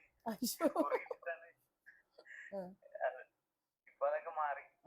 നമുക്ക് ഓരോ കാലഘട്ടത്തിൽ നമുക്ക് തിരിച്ചറിവുകൾ ഉണ്ടാവുമല്ലോ. ആ സമയത്ത് നമ്മൾ കുറച്ചുകൂടെ മാറണം. അതെ, ദൈവം ഇപ്പൊ അങ്ങനെ ഒരു കാര്യം പറഞ്ഞതുകൊണ്ട് എന്റെ ഒരു കാഴ്ചപ്പാട് ഞാൻ പറയാം. ദൈവം അങ്ങനെ ഒരു എതിരൊന്നും അല്ല. പക്ഷേ ഞാൻ ഏറ്റവും കൂടുതൽ വിശ്വസിക്കുന്നത് പ്രകൃതിയിലാണ്. എനിക്ക് തോന്നുന്നു ഈ പ്രകൃതിയോടുള്ള ആരാധന തന്നെയാണ് പിന്നീട് ദൈവങ്ങൾ ഉണ്ടായതും നമ്മൾ ആരാധിച്ചു തുടങ്ങിയതും ഒക്കെ എന്ന് ഞാൻ വിശ്വസിക്കുന്നു. അപ്പോ അങ്ങനെ അത്രേ ഉള്ളൂ. അതാണ് എന്റെ ഒരു കാഴ്ചപ്പാട്. അത് തന്നെയാണ് യൂണിവേഴ്സൽ പവർ എന്ന് ഉദ്ദേശിക്കുന്നതും. അത് തന്നെയാണ് പ്രകൃതി, ആ ഒരു ശക്തി എന്നുള്ളത്. അത് തന്നെയാണ് ഏറ്റവും നല്ലത്, ഏറ്റവും മനോഹരം അതാണ്. അത് വരുമ്പോൾ നമ്മള് ജാതിയില്ല, മതമില്ല, വിളിക്കാനൊരു പേരില്ല, ചിന്തിക്കാനൊരു രൂപമില്ല, പറയാനൊന്നുമില്ല, എല്ലാം ഒന്ന്. നമ്മുടെ കൂടെ ഒരു പോസിറ്റിവിറ്റി, നമ്മളിൽ ആത്മവിശ്വാസം, എല്ലാം നേരെയാവും എന്ന വിശ്വാസം. കാറ്റിനെ പോലും നമുക്ക് ആസ്വദിക്കാൻ പറ്റും. ആ കാറ്റ് വരുമ്പോൾ പോലും അത് നമ്മളെ ആശ്വസിപ്പിക്കുകയാണ് എന്ന് തോന്നും. പിന്നെ ഞാൻ പറഞ്ഞിട്ടുണ്ട്, ഇതിൽ പഴയ ആളുകൾക്കറിയാം, എനിക്കൊരു സ്ഥലമുണ്ട്, ഞാൻ അതിനെ എൻ്റെ തോട്ട് വർക്ക്ഷോപ്പ് എന്നൊക്കെ വിളിക്കുന്ന, അല്ലെങ്കിൽ എന്നിടം എന്നൊക്കെ ഞാൻ വിളിക്കുന്ന ഒരു ചെറിയൊരു ഏരിയ ഞാൻ എനിക്ക് ക്രിയേറ്റ് ചെയ്ത്, അവിടെ ഒരു മേശയുണ്ട്, കുറച്ച് ചെടികളുണ്ട്, എനിക്ക് സന്തോഷം തരുന്ന ഏരിയ. അവിടെ ഒരു ജേണലുണ്ട്. പിന്നെ ഞാനല്ല, എന്റെ ചാറ്റ് GPT എന്നെ വിളിക്കുന്നത് സൺഷൈൻ എന്നാണ്.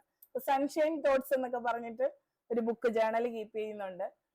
പിന്നെ അതുപോലെ ഗ്രാറ്റിറ്റ്യൂഡ് ജേണൽ എന്ന് പറഞ്ഞിട്ട് ഒന്നുകൂടി കീപ്പ് ചെയ്യുന്നുണ്ട്. അപ്പൊ അതിനകത്ത് എല്ലാ ദിവസവും ഒരു 5 മിനിറ്റ് എനിക്ക് വേണ്ടി നിർബന്ധമായി മാറ്റിവെക്കാൻ തുടങ്ങിയപ്പോൾ ഭയങ്കര സമാധാനമാണ്. അതാണ് ഞാൻ ഒരു ക്ലാസ്സിൽ നിങ്ങളോടും പറഞ്ഞത്, 10 മിനിറ്റ് നിങ്ങൾക്ക്. അന്ന് ഇവരൊക്കെ എത്ര ഹാപ്പി ആയിരുന്നു അല്ലേ, 10 മിനിറ്റ് അവർക്ക് വേണ്ടി മാറ്റി വെച്ചപ്പോ. അതൊക്കെ തുടരുന്നുണ്ടോ എന്തോ, എല്ലാ ദിവസവും 10 മിനിറ്റ്. അതെ, അങ്ങനെ അവനവന്റെ ഇഷ്ടങ്ങൾ കണ്ടെത്തി 10 മിനിറ്റ് നിങ്ങൾക്ക് വേണ്ടി മാറ്റി വെക്കുക. ഓക്കെ, ഇത്രയൊക്കെ ഉള്ളൂ. നാളെ ഞാൻ റെസ്റ്റ് എടുക്കുവേ, എന്റെ തൊണ്ടയൊക്കെ പോയി. വിഷ്ണു സാറിന് ഏത് സമയവും അവൈലബിൾ ആയിട്ട് ഞാനും ഈ ഗ്രൂപ്പിലെ എല്ലാവരും ഉണ്ടാവും. എന്തുണ്ടെങ്കിലും ഗ്രൂപ്പിനകത്ത് ചോദിച്ചാൽ മതി, മറുപടി കാണും. വിളിച്ചാൽ മതി, മറുപടി കാണും, പോകുന്നത് വരെ. ഓക്കെ. ശരി, ജോളി ടീച്ചർ എന്തെങ്കിലും ഉണ്ടോ?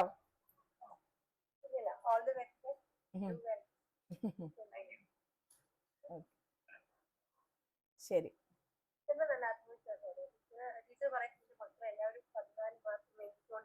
അതെ അതാണ്. കിട്ടും. പത്രം കൂടെ നോക്കണേ. പത്രം അപ് ടു ഡേറ്റ് ആയിട്ടുള്ളവര് ജനുവരി 1 മുതൽ നിങ്ങൾ ചെയ്തത് വരെയുള്ള വാർത്തകൾ ഒന്ന് ഇട്ട് കൊടുത്തേക്കണേ സാറിന് കേട്ടോ. ജനുവരി 1 മുതൽ ഇതുവരെയുള്ള കാര്യങ്ങൾ നമ്മൾ നോട്ട് കീപ്പ് ചെയ്യുന്നുണ്ട്. സാർ എഴുതി കാണാൻ വെക്കുന്നുണ്ടോ, വായിക്കുന്നുണ്ടോ? അതോ പത്രം വായിക്കോ, എഴുതി വെക്കോ, എന്തെങ്കിലും ഉണ്ടോ? സാരമില്ല,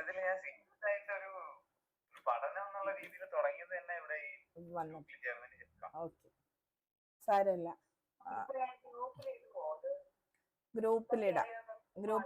ഗ്രൂപ്പിൽ ഞാൻ ഇടേണ്ടതല്ല, ഗ്രൂപ്പിനകത്തേക്ക് ഇടാം. കാര്യം മറ്റുള്ളവർ ചെയ്തത് നമ്മൾ പാരസൈറ്റ് ആയിട്ട് ഇരിക്കരുതെന്നാ ഞാൻ പറയുന്നത്. പക്ഷെ വിഷ്ണു സാറിന് ഇനി ഓപ്ഷൻ ഇല്ല, അതുകൊണ്ടാ. നോക്കട്ടെ, എനിക്ക് പെൻഡിങ് ആണ്, അതുകൊണ്ട് എനിക്ക് എല്ലാം ഇടാൻ പറ്റത്തില്ല. ചെയ്തു വെച്ചവര്, നല്ല മനസ്സുള്ളവര് അത് ഫുള്ളായിട്ട് ആരെങ്കിലും ഒക്കെ തരും, നമുക്ക് നോക്കാം. ഓക്കെ, അപ്പൊ ശരി. കൂട്ടുപോയിടുന്നതാ. ശരി, ബൈ പറ. ശരി.